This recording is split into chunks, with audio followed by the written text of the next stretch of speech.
ਤੁਸੀਂ ਵੇਖ ਰਹੇ ਹੋ ਟੀਵੀ ਪੰਜਾਬੀ ਦੁਨੀਆ। ਅਸੀਂ ਆਪਣਾ ਹਫਤਾਵਾਰੀ ਪ੍ਰੋਗਰਾਮ ਲੈ ਕੇ ਤੁਹਾਡੀ ਸੇਵਾ 'ਚ ਹੋ ਗਏ ਜੀ ਹਾਜ਼ਰ। ਅੱਜ ਧਰਮ ਤੇ ਸਮਾਜ ਪ੍ਰੋਗਰਾਮ ਦੇ ਵਿੱਚ ਅੱਜ ਦਾ ਵਿਸ਼ਾ ਜਿਹੜਾ ਡਾਕਟਰ ਸਾਹਿਬਾਂ ਨੇ ਚੁਣਿਆ ਉਹ ਹੈ ਗੁਰਬਾਣੀ। ਗੁਰਬਾਣੀ ਇਸ ਜੱਗ ਮੇਂ ਚਾਨਣ। ਗੁਰਬਾਣੀ ਜਿਹੜੀ ਆ ਉਹਦੇ ਲੜ ਲੱਗ ਕੇ ਅਸੀਂ ਕਿਸ ਤਰ੍ਹਾਂ ਜਿਹੜਾ ਆਪਣਾ ਜੀਵਨ ਹੈ ਉਹਨੂੰ ਸੁਖਾਲਾ ਬਣਾ ਸਕਦੇ ਹਾਂ ਔਰ ਕਿਸ ਤਰੀਕੇ ਨਾਲ ਉਹ ਗੱਲਾਂ ਬਾਤਾਂ ਆਪਾਂ ਸਾਰੀਆਂ ਸਮਝਣੀਆਂ ਨੇ। ਸਿੱਖ ਸਕਾਲਰ ਨੇ ਡਾਕਟਰ ਗੁਰਨਾਮ ਕੌਰ ਸਾਡੇ ਨਾਲ, ਉਹਨਾਂ ਦੇ ਕੋਲੋਂ। ਸੋ ਸਭ ਤੋਂ ਪਹਿਲਾਂ ਤਾਂ ਡਾਕਟਰ ਸਾਹਿਬ ਤੁਹਾਡਾ ਸਵਾਗਤ ਹੈ ਜੀ। ਵਾਹਿਗੁਰੂ ਜੀ ਕਾ ਖਾਲਸਾ, ਵਾਹਿਗੁਰੂ ਜੀ ਕੀ ਫਤਿਹ ਜੀ। ਜੀ ਡਾਕਟਰ ਸਾਹਿਬ, ਗੁਰਬਾਣੀ ਦੀ ਜਦੋਂ ਗੱਲ ਕਰਦੇ ਹਾਂ, ਗੁਰੂ ਗ੍ਰੰਥ ਸਾਹਿਬ ਦੀ ਗੱਲ ਕਰਦੇ ਹਾਂ, ਤੇ ਹਮੇਸ਼ਾ ਹੀ ਮਤਲਬ ਇਹ ਮਨ 'ਚ ਆਉਂਦਾ ਹੈ ਕਿ ਸਿੱਖ ਧਰਮ ਦਾ ਜਿਹੜਾ ਸਾਰਾ ਕੁਝ ਸਮੇਟਿਆ ਪਿਆ ਗੁਰੂ ਸਾਹਿਬ ਨੇ ਉਸ ਇੱਕ ਮਹਾਨ ਗ੍ਰੰਥ ਦੇ ਵਿੱਚ ਸਮੇਟ ਦਿੱਤਾ। ਪਰ ਸਾਡੀ ਤਰਾਸਦੀ ਇਹ ਹੈ ਕਿ ਅਸੀਂ ਗੁਰਬਾਣੀ ਨੂੰ ਸਮਝਣ ਤੋਂ ਕਿਤੇ ਨਾ ਕਿਤੇ ਅਜੇ ਤੱਕ ਪੂਰੀ ਤਰ੍ਹਾਂ ਉਹਦੇ 'ਤੇ ਨਹੀਂ ਚੱਲ ਸਕਦੇ ਜਾਂ ਸਮਝ ਨਹੀਂ ਸਕੇ। ਅਸੀਂ ਸਹਾਇਤਾ ਲੱਭਦੇ ਹਾਂ ਕਦੀ ਡੇਰਿਆਂ ਦੀ, ਕਦੀ ਕਿਸੇ ਸੰਤਾਂ ਦੀ, ਮਹਾਂਪੁਰਖਾਂ ਦੀ, ਔਰ ਕਈ ਵਾਰ ਜਿਹੜੇ ਸਾਡੇ ਪ੍ਰਚਾਰਕ ਨੇ। ਕੱਲ੍ਹ ਹੀ ਮੈਂ ਦੇਖ ਰਿਹਾ ਸੀਗਾ ਕਿ ਕੋਈ ਪ੍ਰੋਗਰਾਮ ਹੋਇਆ ਕੈਲੀਫੋਰਨੀਆ 'ਚ, ਤੇ ਕਿਸੇ ਨੇ ਪਾਇਆ ਹੈ ਕਿ ਉਹ ਜਿਹੜੇ ਕੀਰਤਨ ਕਰਨ ਵਾਲੇ ਲੋਕ ਸੀ ਉਹ ਲਗਭਗ ਗਲਤ ਤਰੀਕੇ ਨਾਲ ਕੀਰਤਨ ਕਰ ਰਹੇ ਸੀ, ਉਹਨਾਂ ਦਾ ਉਚਾਰਨ ਠੀਕ ਨਹੀਂ ਸੀ ਜਾਂ ਗੁਰਬਾਣੀ ਨੂੰ ਗਲਤ ਪੜ੍ਹ ਰਹੇ ਸੀ। ਪਰ ਲੋਕ, ਕਿਉਂਕਿ ਗੁਰਬਾਣੀ ਆਪ ਨਹੀਂ ਅਸੀਂ ਪੜ੍ਹਦੇ, ਸਾਨੂੰ ਸਮਝ ਨਹੀਂ ਹੁੰਦੀ, ਤੇ ਬਹੁਤ ਸਾਰੇ ਲੋਕ ਬਸ ਉੱਥੇ ਆਪਣਾ ਵਿਖਾਵਾ ਕਰਨ ਲਈ ਅੱਖਾਂ ਮੀਟ ਕੇ ਸਿਰ ਹਿਲਾਈ ਜਾਂਦੇ ਆ, ਤੇ ਉਹਦੇ ਮੀਨਿੰਗ ਨਾ ਕੋਈ ਸਮਝਣ ਦੀ ਕੋਸ਼ਿਸ਼ ਕਰਦਾ, ਨਾ ਹੀ ਉੱਤੇ ਅਮਲ ਕਰਨ ਦੀ ਕੋਸ਼ਿਸ਼ ਕਰਦਾ। ਸੋ ਗੁਰਬਾਣੀ ਜਿਹੜੀ ਆ ਉਹ ਕਿਸ ਤਰ੍ਹਾਂ ਜੱਗ 'ਚ ਚਾਨਣਿਆ, ਇਹਦੇ ਬਾਰੇ ਅਸੀਂ ਤੁਹਾਡੇ ਕੋਲ ਅੱਜ ਦੇ ਪ੍ਰੋਗਰਾਮ 'ਚ ਜਾਣਨਾ ਜੀ। ਹਾਂਜੀ, ਤੁਸੀਂ ਬੜਾ ਵਧੀਆ ਇਹ ਸਵਾਲ ਕੀਤਾ ਕਿ ਬਿਨਾਂ ਕੁਛ ਜਾਣੇ, ਬਿਨਾਂ ਕੁਛ ਸਮਝੇ ਅਸੀਂ ਝੂਮਦੇ ਰਹਿੰਦੇ ਹਾਂ। ਜਿੱਥੋਂ ਤੱਕ ਤਾਂ ਹੈਗਾ, ਦੇਖੋ ਬਾਣੀ ਜਿਹੜੀ ਹੈਗੀ ਹੈ ਇਹਨੂੰ ਧੁਰੋਂ ਆਈ ਮੰਨਿਆ ਗਿਆ ਜੀ। ਗੁਰੂ ਗੁਰੂ ਨਾਨਕ ਸਾਹਿਬ ਨੇ ਵੀ ਕਿਹਾ, ਉਹ ਆਪਣਾ ਮਤਲਬ ਕਹਿੰਦੇ ਨੇ ਕਿ ਅੱਖਰ ਨਾਨਕ ਅਖਿਓ ਆਪ ਲਹਿ ਭਰਾਤ ਹੋਵੇ ਜਿਸ ਦਾਤ। ਕਿ ਇਹ ਅੱਖਰ ਨੇ ਜਿਹੜੇ ਉਸ ਅਕਾਲ ਪੁਰਖ ਨੇ ਆਪ ਕਹੇ ਨੇ, ਇਹ ਵੀ ਆਪ ਉਹਨਾਂ ਵੱਲੋਂ ਸੱਤ ਦਾ ਜੋ ਸੰਚਾਰ ਹੋਇਆ, ਤੇ ਜਿਹੜਾ ਕੋਈ ਇਸ ਦਾਤ ਨੂੰ ਪਾ ਲੈਂਦਾ, ਅੱਖਰਾਂ ਦੀ ਦਾਤ ਨੂੰ, ਬਾਣੀ ਦੀ ਦਾਤ ਨੂੰ ਪਾ ਲੈਂਦਾ, ਉਹਦੇ ਅੰਦਰੋਂ ਸਾਰੇ ਭਰਮ ਭੁਲੇਖੇ ਨੇ ਜਿਹੜੇ ਉਹ ਦੂਰ ਹੋ ਜਾਂਦੇ ਨੇ।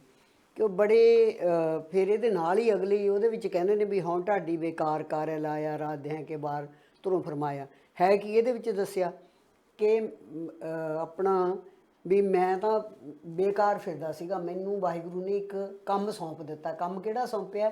ਵੀ ਮੈਂ ਉਹਦੇ ਗੁਣਾਂ ਦਾ ਗਾਇਨ ਕਰਾਂ। ਉਹਦੇ ਗੁਣਾਂ ਦਾ ਗਾਇਨ ਕਰਨ ਦੇ ਨਾਲ ਜਿਹੜੀ ਹੈਗੀ ਹੈ ਉਹਦੀ ਸਿਫਤ ਸਲਾਹ ਕਰਨ ਦੇ ਨਾਲ ਤੁਹਾਡੇ ਅੰਦਰੋਂ ਭਰਮ ਭੁਲੇਖੇ ਨੇ ਜਿਹੜੇ ਦੂਰ ਕੀਤੇ। ਅਸਲ ਦੇ ਵਿੱਚ ਬਾਣੀ ਹੈ ਜਿਹੜੀ ਇਹ ਗਿਆਨ ਹੈ ਇੱਕ ਤਰ੍ਹਾਂ ਦਾ, ਹੈ ਨਾ। ਤੁਸੀਂ ਗੁਰੂ ਨਾਨਕ ਸਾਹਿਬ ਨੇ ਇੱਕ ਸਹਿਜ ਮਾਰਗ ਦਿੱਤਾ ਕਿ ਇਸ ਮਾਰਗ ਦੇ ਉੱਤੇ ਤੁਸੀਂ ਸਹਿਜ ਰੂਪ ਦੇ ਵਿੱਚ ਚੱਲਣਾ।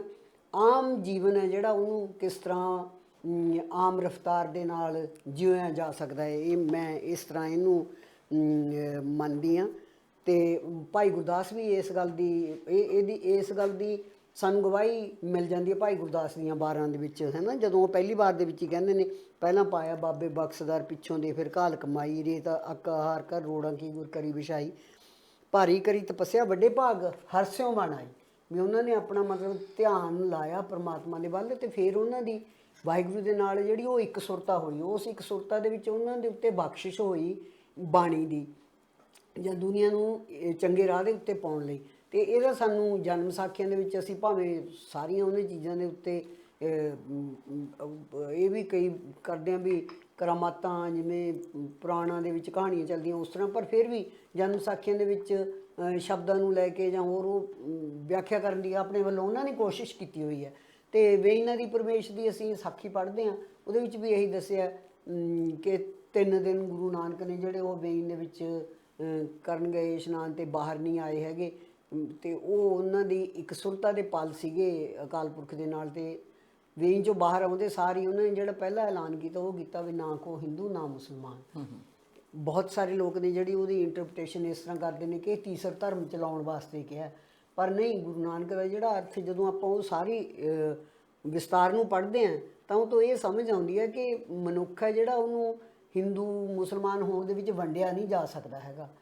ਅਤੇ ਅਸਲ ਦੇ ਵਿੱਚ ਭਾਵੇਂ ਕੋਈ ਹਿੰਦੂ ਹੈ, ਚਾਹੇ ਮੁਸਲਮਾਨ ਹੈ, ਚਾਹੇ ਕਿਸੇ ਵੀ ਧਰਮ ਨੂੰ ਆਪਣਾ ਸੰਬੰਧਿਤ ਹੈ ਕਿਸੇ ਵੀ ਧਰਮ ਦੇ ਨਾਲ, ਉਹਦਾ ਜਿਹੜਾ ਕਲਿਆਣ ਹੋਣਾ ਜਾਂ ਜਿਹੜਾ ਉਹਦਾ ਜੀਵਨ ਸਹੀ ਰਸਤੇ ਤੇ ਜਾ ਸਕਦਾ ਹੈ, ਉਹ ਹੈ ਜਿਹੜੇ ਨੈਤਿਕਤਾ ਨੂੰ ਅਪਣਾ ਕੇ, ਹੈ ਨਾ, ਚੰਗੇ ਗੁਣ ਆਪਣੇ ਅੰਦਰ ਪੈਦਾ ਕਰਨੇ ਨੇ। ਚੰਗੇ ਗੁਣ ਉਸ ਅਕਾਲ ਪੁਰਖ ਵਾਹਿਗੁਰੂ ਦੇ ਗਾਉਣੇ ਨੇ, ਤੇ ਉਹਦੇ ਨਾਲ ਹੀ ਹੈ ਜਿਹੜਾ ਰਸਤਾ ਉਹ ਬਣਦਾ। ਤੇ ਮੇਰੇ ਮੁਤਾਬਕ ਜਿਹੜੀ ਬਾਣੀ ਹੈ, ਜਾਂ ਅਸੀਂ ਅਰਦਾਸ ਦੇ ਵਿੱਚ ਵੀ ਹਰ ਰੋਜ਼ ਅਰਦਾਸ ਕਰਦੇ ਹਾਂ, ਸਰਬੱਤ ਦੇ ਭਲੇ ਵਾਸਤੇ ਹੈ ਜੀ।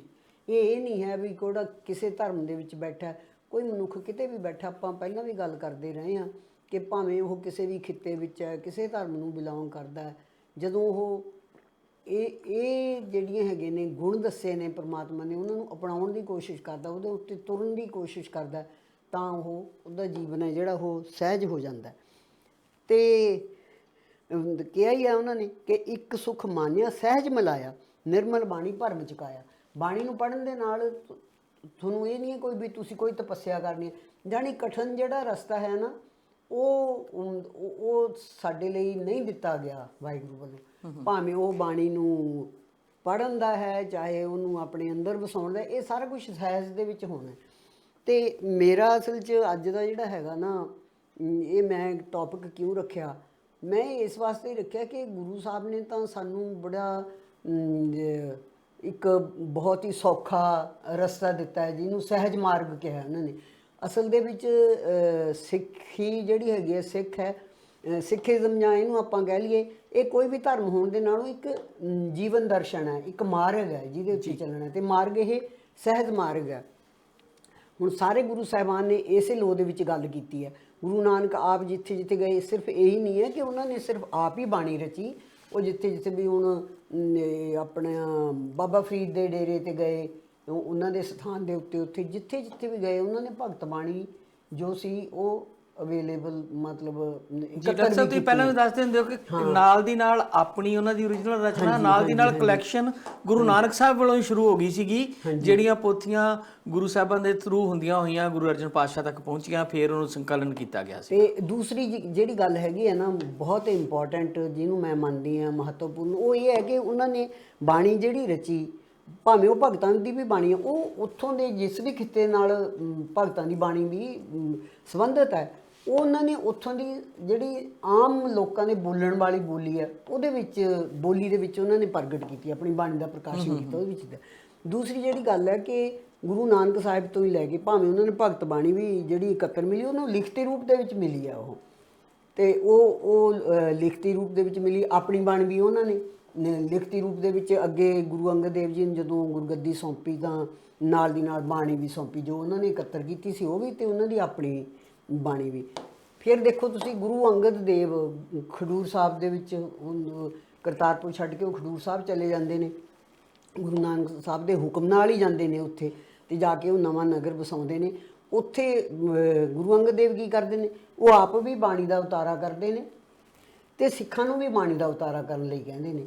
ਉਸ ਦੇ ਨਾਲ ਹੀ ਉਹਨਾਂ ਨੇ ਦੇਖੋ, ਉਹ ਅੱਖਰ ਤਾਂ ਪਹਿਲਾਂ ਵੀ ਪ੍ਰਚਲਿਤ ਸੀਗੇ, ਪਰ ਉਹਨੂੰ ਸੋਧ ਕੇ ਤਰਤੀਬ ਦੇ ਕੇ ਗੁਰਮੁਖੀ ਲਿਪੀ ਦੇ ਤੌਰ ਤੇ ਉਹ ਸੌਂਪੀ, ਕਹਿ ਸਕਦੇ ਹਾਂ ਆਪਾਂ, ਹੈ ਨਾ। ਹੁਣ ਵੀ ਅਸੀਂ ਗੁਰਮੁਖੀ ਲਿਪੀ ਗੁਰੂ ਅੰਗਦ ਦੇਵ ਪਾਤਸ਼ਾਹ, ਜਿਵੇਂ ਤੁਸੀਂ ਡਾਕਟਰ ਸਾਹਿਬ ਦੱਸਿਆ ਕਿ ਜਿਹੜੇ ਖਿੱਤੇ ਦੇ ਭਗਤਾਂ ਦੀ ਜਾਂ ਸੂਫੀ ਪੀਰਾਂ ਦੀ ਫਕੀਰਾਂ ਦੀ ਬਾਣੀ ਆਈ ਆ, ਤੇ ਉਹਨੂੰ ਗੁਰਮੁਖੀ ਅੱਖਰਾਂ 'ਚ ਢਾਲ ਕੇ, ਪਰ ਭਾਸ਼ਾ ਉਹਦਾ ਉਹੀ ਰੱਖੀ। ਹਾਂ, ਨਹੀਂ, ਭਾਸ਼ਾ ਉਹੀ ਰੱਖੀ ਹੈ ਜਿਹਦੇ ਵਿੱਚ ਉਹਨਾਂ ਨੇ ਲਿਖੀ ਹੋਈ ਸੀ। ਗੁਰਮੁਖੀ ਅੱਖਰਾਂ 'ਚ ਵੀ ਢਾਲਣ ਦੀ ਗੱਲ ਨਹੀਂ ਹੈ। ਗੁਰੂ ਅੰਗਦ ਦੇਵ ਤੋਂ ਪਹਿਲਾਂ ਜਿਹੜੀ ਹੈਗੀ ਹੈ ਨਾ, ਆਮ ਸਦੂਕੜੀ ਕਹਿੰਦੇ ਸੀ ਉਹਨੂੰ। ਹਾਂਜੀ, ਇਹ ਲਿਖਤੀ ਰੂਪ ਦੇ ਵਿੱਚ ਇੱਕੋ ਹੀ ਭਾਸ਼ਾ ਵਰਤੀ, ਮਤਲਬ ਸਕ੍ਰਿਪਟ ਹੈ ਜਿਹੜੀ, ਜਿਹਨੂੰ ਲਿਪੀ ਆਪਾਂ ਕਹਿੰਦੇ ਹਾਂ, ਉਹ ਇੱਕੋ ਹੀ ਵਰਤੀ ਜਾਂਦੀ ਸੀ ਸਾਰੇ ਭਗਤਾਂ ਵੱਲੋਂ। ਅੱਛਾ ਜੀ। ਹਾਂ, ਉਹਨੂੰ ਕਹਿੰਦੇ ਸਦੂਕੜੀ ਸੀਗੀ, ਮਤਲਬ। ਪਰ ਕੁਝ ਇੱਕ ਗ੍ਰੰਥ ਸਾਹਿਬ ਦੇ ਵਿੱਚ ਜਿੱਦਾਂ ਕਹਿੰਦੇ ਆ ਕਿ ਬਾਅਦ ਵਿੱਚ ਜਿੱਦਾਂ ਗੁਰੂ ਗੋਬਿੰਦ ਸਿੰਘ ਸਾਹਿਬ ਸੀ, ਉਹਨਾਂ ਨੂੰ ਵੀ ਕਾਫੀ ਭਾਸ਼ਾਵਾਂ ਦਾ ਗਿਆਨ ਸੀ, ਸੰਸਕ੍ਰਿਤ ਵਗੈਰਾ ਦਾ, ਪਰ ਉਹਨਾਂ ਨੇ ਕਾਫੀ ਸਾਰੀ ਬਾਣੀ ਜਿਹੜੀ ਬ੍ਰਿਜ ਭਾਸ਼ਾ ਨਹੀਂ, ਇਹ ਜਿਹੜੀ ਗੁਰੂ ਗ੍ਰੰਥ ਸਾਹਿਬ ਦੀ ਵੀ ਬੋਲੀ ਹੈ, ਜਿਹੜੀ ਬ੍ਰਿਜ ਭਾਸ਼ਾ, ਜਾਂ ਜਿਹੜੀ ਤੁਸੀਂ ਸੰਦੂਕੜੀ ਭਾਸ਼ਾ ਕਹਿ ਰਹੇ ਹੋ, ਜਾਂ ਜਿਹੜੀ ਸਾਧ ਭਾਸ਼ਾ ਕਿਹਾ ਜਾਂਦਾ, ਸਾਧ ਭਾਸ਼ਾ, ਤੇ ਇਹਨੂੰ ਲਿਖੀ ਹੈ ਜਿਹੜੀ, ਉਹ ਗੁਰੂ ਅੰਗਦ ਦੇਵ ਪਾਤਸ਼ਾਹ ਨੇ ਉਹਨੂੰ ਤਰਤੀਬਵਾਰ ਕੀਤਾ। ਮਤਲਬ ਅੱਖਰ ਉਹ ਪਹਿਲਾਂ ਵੀ ਆਪਾਂ ਭਗਤ ਕਬੀਰ ਦੀ ਉਹ ਬਾਵਨਖਰੀ ਪੜ੍ਹੀਏ ਜਾਂ ਹੈ ਨਾ ਇਦਾਂ, ਉਹ ਸਾਨੂੰ ਪਤਾ ਲੱਗਦਾ ਉੱਥੇ ਵੀ ਅੱਖਰ ਉਹ ਹੀ ਨੇ, ਪਰ ਜਿਹੜੀ ਤਰਤੀਬ ਦਿੱਤੀ ਉਹ ਗੁਰੂ ਅੰਗਦ ਦੇਵ ਪਾਤਸ਼ਾਹ ਨੇ ਦਿੱਤੀ, ਉਹਨੂੰ ਸੁਧਾਰ ਕੇ ਜਾਂ ਆਪਾਂ ਕਹਿ ਸਕਦੇ ਹਾਂ ਵੀ ਇੱਕ ਸਿਸਟਮੈਟਿਕ ਵੇ ਦੇ ਵਿੱਚ ਉਹਨੂੰ, ਜੇ ਹੁਣ ਦੀ ਆਪਾਂ ਭਾਸ਼ਾ ਦੇ ਵਿੱਚ ਮੰਨੀਏ ਤਾਂ ਇੱਕ ਸਿਸਟਮੈਟਿਕ ਵੇ ਦੇ ਵਿੱਚ ਦਿੱਤਾ। ਫਿਰ ਉਹਨਾਂ ਨੇ ਗੁਰੂ ਅੰਗਦ ਦੇਵ ਪਾਤਸ਼ਾਹ ਨੇ ਵੀ ਸਿੱਖਾਂ ਨੂੰ ਗਿਆਨ ਦੇਣ ਦੇ ਵਾਸਤੇ, ਸਿੱਖ ਉਹਦੇ ਵਿੱਚ ਆਮ ਲੋਕ ਸ਼ਾਮਲ ਨੇ, ਤੇ ਉਹਨਾਂ ਨੂੰ ਗਿਆਨ ਦੇਣ ਦੇ ਵਾਸਤੇ ਉਹਨਾਂ ਨੇ ਕਾਇਦੇ ਆਪ ਲਿਖੇ ਤੇ ਉੱਥੇ ਸ਼ੁਰੂ ਵੀ ਕੀਤਾ ਪੜ੍ਹਾਉਣਾ, ਤੇ ਮਤਲਬ ਹੈਗਾ ਵੀ ਗਿਆਨਵਾਨ ਬਣਾਉਣਾ। ਕਿਉਂਕਿ ਇਸ ਤੋਂ ਪਹਿਲਾਂ ਜਿਹੜੀ ਪਰੰਪਰਾ ਹੈਗੀ ਆ ਆਪਣੇ ਧਾਰਮਿਕ ਪਰੰਪਰਾ ਜਿਹੜੀ ਹੈਗੀ ਆ, ਉਹ ਮੇਨ ਇੱਥੋਂ ਦਾ ਜਿਹੜਾ ਮੁੱਖ ਧਰਮ ਹੈ ਉਹ ਹਿੰਦੂ ਧਰਮ ਸੀ, ਹੈ ਨਾ। ਉਹਦੇ ਵਿੱਚ ਮੰਨਿਆ ਜਾਂਦਾ ਵੀ ਵੇਦ 4 ਨੇ, 4 ਦੇ ਅੱਗੇ 4 ਹਿੱਸੇ ਨੇ, ਤੇ ਉਹ ਸੰਸਕ੍ਰਿਤ ਦੇ ਵਿੱਚ ਨੇ। ਸੰਸਕ੍ਰਿਤ ਪੜ੍ਹਨ ਦੀ ਜਾਂ ਵੇਦਾਂ ਦਾ ਗਿਆਨ ਲੈਣ ਦੀ ਹਰ ਇੱਕ ਨੂੰ ਆਗਿਆ ਨਹੀਂ ਸੀਗੀ, ਸਿਰਫ ਉੱਚੇ ਵਰਣ ਦੇ ਲੋਕ ਨੇ ਜਿਹੜੇ ਉਹੋ ਹੀ ਉਹਨੂੰ। ਪਰ ਆਪਾਂ ਅਕਸਰ ਇਹ ਤੇ ਸੁਣਦੇ ਆਏ ਆ ਵੀ ਜਿੱਦਾਂ ਗੁਰੂ ਸਾਹਿਬ ਪਾਂਧੇ ਕੋ ਪੜਨ ਗਏ, ਮਤਲਬ ਬਚਪਨ ਸਿੱਖਣ ਜਾਂਦੇ ਬਚਪਨ ਦੇ ਵਿੱਚ, ਇਹਦਾ ਮਤਲਬ ਕਿਤੇ ਨਾ ਕਿਤੇ ਰਵਾਇਤ ਤੇ ਉਦੋਂ ਵੀ ਸੀਗੀ ਕਿ ਜਿਹੜੇ ਛੋਟੇ ਬੱਚੇ ਆ ਉਹਨਾਂ ਨੂੰ ਭਾਵੇਂ ਧਾਰਮਿਕ ਵਿਦਿਆ ਜਾਂ ਦੁਨਿਆਵੀ ਵਿਦਿਆ ਲਈ ਕੋਈ ਨਾ ਕੋਈ ਜਿਹੜਾ ਧਰਮ ਦਾ ਤੁਸੀਂ ਕਹਿ ਲਓ ਕਿ ਸਕੂਲ ਆਫ ਥਾਟ ਹੁੰਦਾ ਆ, ਉਹ ਤੇ ਕਿਤੇ ਨਾ ਕਿਤੇ ਹੋਏਗਾ, ਜਿੱਥੋਂ ਅੱਗੇ ਅੱਗੇ ਜਾਂਦੀ ਹੋਏਗੀ। ਜਿੱਦਾਂ ਬਨਾਰਸ ਵਿੱਚ ਬਹੁਤ ਪੁਰਾਤਨ ਜ਼ਮਾਨੇ 'ਚ ਆਪਾਂ ਜਾਂਦੇ ਹਾਂ, ਬਹੁਤ ਪੁਰਾਤਨ ਕਹੀਏ, ਵੇਦ ਤਾਂ ਜਿਵੇਂ ਬਹੁਤ ਸਮੇਂ ਤੱਕ ਮੌਖਿਕ ਪਰੰਪਰਾ ਦੇ ਵਿੱਚ ਚੱਲਦੇ ਰਹੇ ਨੇ, ਹੈ ਨਾ। ਇਹ ਵਿਆਸ ਰਿਸ਼ੀ ਦੇ ਨਾਲ ਲਾਇਆ ਜਾਂਦਾ ਵੀ ਉਹਨਾਂ ਨੇ ਮਤਲਬ ਲਿਖਤੀ ਰੂਪ ਦੇ ਵਿੱਚ ਲਿਆਂਦੇ। ਉਦੋਂ ਤੱਕ ਵੇਦ ਨੇ ਜਿਹੜੇ ਮੌਖਿਕ ਪਰੰਪਰਾ ਦੇ ਵਿੱਚ ਸੀ। ਮੌਖਿਕ ਪਰੰਪਰਾ ਦੇ ਵਿੱਚ ਵੀ ਕੀ ਸੀ, ਜੋ ਰਿਵਾਜ ਸੀ, ਆਸ਼ਰਮ ਦੇ ਵਿੱਚ ਵਿਦਿਆਰਥੀ ਜਾਂਦੇ ਆ ਪੜ੍ਹਨ ਵਾਸਤੇ, ਪਰ ਉੱਥੇ ਉੱਚੇ ਵਰਣ ਦੇ ਲੋਕਾਂ ਨੂੰ ਜਾਣ ਦੀ ਮਤਲਬ ਵਿਦਿਆ ਪ੍ਰਾਪਤ ਕਰਨ ਦੀ ਆਗਿਆ ਸੀਗੀ। ਪਰ ਸਭ ਜਿਹੜੇ ਇਹ ਵੇਦ ਨੇ ਇਹ ਤੇ ਕਾਫੀ ਲੈਂਥੀ ਚੀਜ਼ਾਂ ਨੇ, ਤੇ ਇਹਨਾਂ ਨੂੰ ਮੁੱਖ ਤੌਰ ਤੇ ਯਾਦ ਰੱਖ ਕੇ ਅੱਗੇ ਟ੍ਰਾਂਸਫਰ ਕਰਨਾ ਬੜਾ ਔਖਾ ਕੰਮ ਹੋਏਗਾ। ਤਾਂ ਬਿਲਕੁਲ ਡਿਫਿਕਲਟ ਹੋਊਗਾ, ਇਸੇ ਕਰਕੇ ਤਾਂ 25-25 ਸਾਲ ਲੱਗਦੇ ਨੇ, ਹੈ ਨਾ। ਵੀ 25 ਸਾਲ ਜਿਵੇਂ ਕੋਈ ਵੀ ਬ੍ਰਾਹਮਣ ਉਹਨੇ 5 ਸਾਲ ਦੀ ਉਮਰ ਦੇ ਵਿੱਚ ਜਾਣਾ, ਕਿ ਖੱਤਰੀ ਨੇ ਕਿੰਨੇ ਸਾਲ ਦੀ, ਉਹ 2 ਹੀ ਜਾ ਸਕਦੇ ਸੀ ਨਾ, ਤੇ ਬਾਕੀ ਹੇਠਲੇ ਵਰਨ ਤਾਂ ਜਾ ਹੀ ਨਹੀਂ ਸੀ ਸਕਦੇ।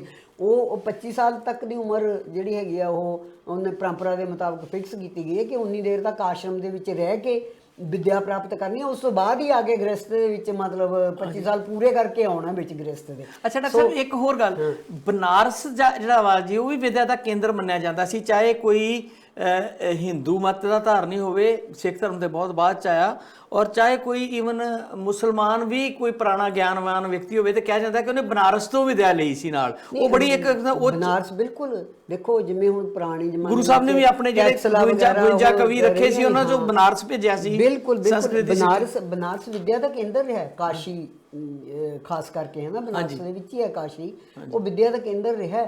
ਕਿਉਂਕਿ ਪੁਰਾਣੇ ਜ਼ਮਾਨੇ ਦੇ ਵਿੱਚ ਹੁਣ ਦੀ ਤਰ੍ਹਾਂ ਕੋਈ ਸਕੂਲ ਕਾਲਜ ਇਸ ਕਿਸਮ ਦੇ ਨਾਲ ਤਾਂ ਹੁੰਦੇ ਨਹੀਂ ਸੀਗੇ। ਚਾਹੇ ਕਿਸੇ ਨੇ ਧਾਰਮਿਕ ਵਿਦਿਆ ਪ੍ਰਾਪਤ ਕਰਨੀ, ਚਾਹੇ ਦੁਨਿਆਵੀ ਕਰਨੀ, ਉਹ ਜਿਹਨੂੰ ਆਪਾਂ ਧਰਮਸਾਲ ਕਹਿ ਲਈਏ, ਗੁਰਦੁਆਰਾ ਕਹਿ ਲਈਏ, ਮੰਦਿਰ ਕਹਿ ਲਈਏ, ਮਸਜਿਦ ਕਹਿ ਲਈਏ, ਉਹਨਾਂ ਦੇ ਨਾਲ ਹੀ ਜੁੜੀ ਹੋਈ। ਮਦਰਸੇ ਜਿਵੇਂ ਹੋ ਗਏ ਪਰਸ਼ੀਅਨ ਉਰਦੂ, ਜਾਂ ਉਰਦੂ ਤਾਂ ਚਲੋ ਇੰਡੀਆ ਦੇ ਵਿੱਚ ਹੀ ਪ੍ਰਚਲਿਤ ਕੀਤੀ ਗਈ ਹੈ, ਵੀ ਪਰਸ਼ੀਅਨ ਜਾਂ ਅਰਬੀ ਕਿਸੇ ਨੇ ਸਿੱਖਣੀ ਉਹ ਮਦਰਸੇ ਦੇ ਵਿੱਚੋਂ ਸਿੱਖਦਾ, ਨਾਲ ਉਹਦੀ ਧਾਰਮਿਕ ਵਿਦਿਆ ਵੀ, ਤੇ ਨਾਲ ਉਹਦੀ ਮਤਲਬ ਆਪਣੀ ਜਿਹੜੀ ਲੈਂਗੁਏਜ ਹੈ ਜਾਂ ਸਕ੍ਰਿਪਟ ਹੈ ਉਹ ਸਿੱਖਣੀ ਹੈ। ਇਸੇ ਤਰ੍ਹਾਂ ਸੰਸਕ੍ਰਿਤ ਪੜ੍ਹਨ ਦੇ ਵਾਸਤੇ ਦੇਵਨਾਗਰੀ ਵੀ ਬੜੀ ਪਿੱਛੇ ਦੀ ਹੈਗੀ ਹੈ, ਖੋਜ ਆ ਕਹਿ ਸਕਦੇ ਹਾਂ ਆਪਾਂ, ਜਾਂ ਮਗਰੋਂ ਆਈ ਹੈ। ਪਹਿਲਾਂ ਤਾਂ ਪੁਰਾਣੀ ਸੰਸਕ੍ਰਿਤ ਹੀ ਹੈਗੀ ਹੈ। ਸੋ ਉਹ ਫਿਰ ਵੇਦਾਂ ਦੇ ਬਾਰੇ ਤਾਂ ਇਹ ਮੰਨਿਆ ਜਾਂਦਾ ਸੀਗਾ ਕਿ ਉਚਾਰਨ ਹੈ ਜਿਹੜਾ ਉਹ ਬਿਲਕੁਲ ਸਹੀ ਹੋਣਾ ਚਾਹੀਦਾ ਉਚਾਰਨ, ਕਿਉਂਕਿ ਵੇਦ ਨੇ ਜਿਹੜੇ ਉਹ ਮੰਤਰ ਨੇ।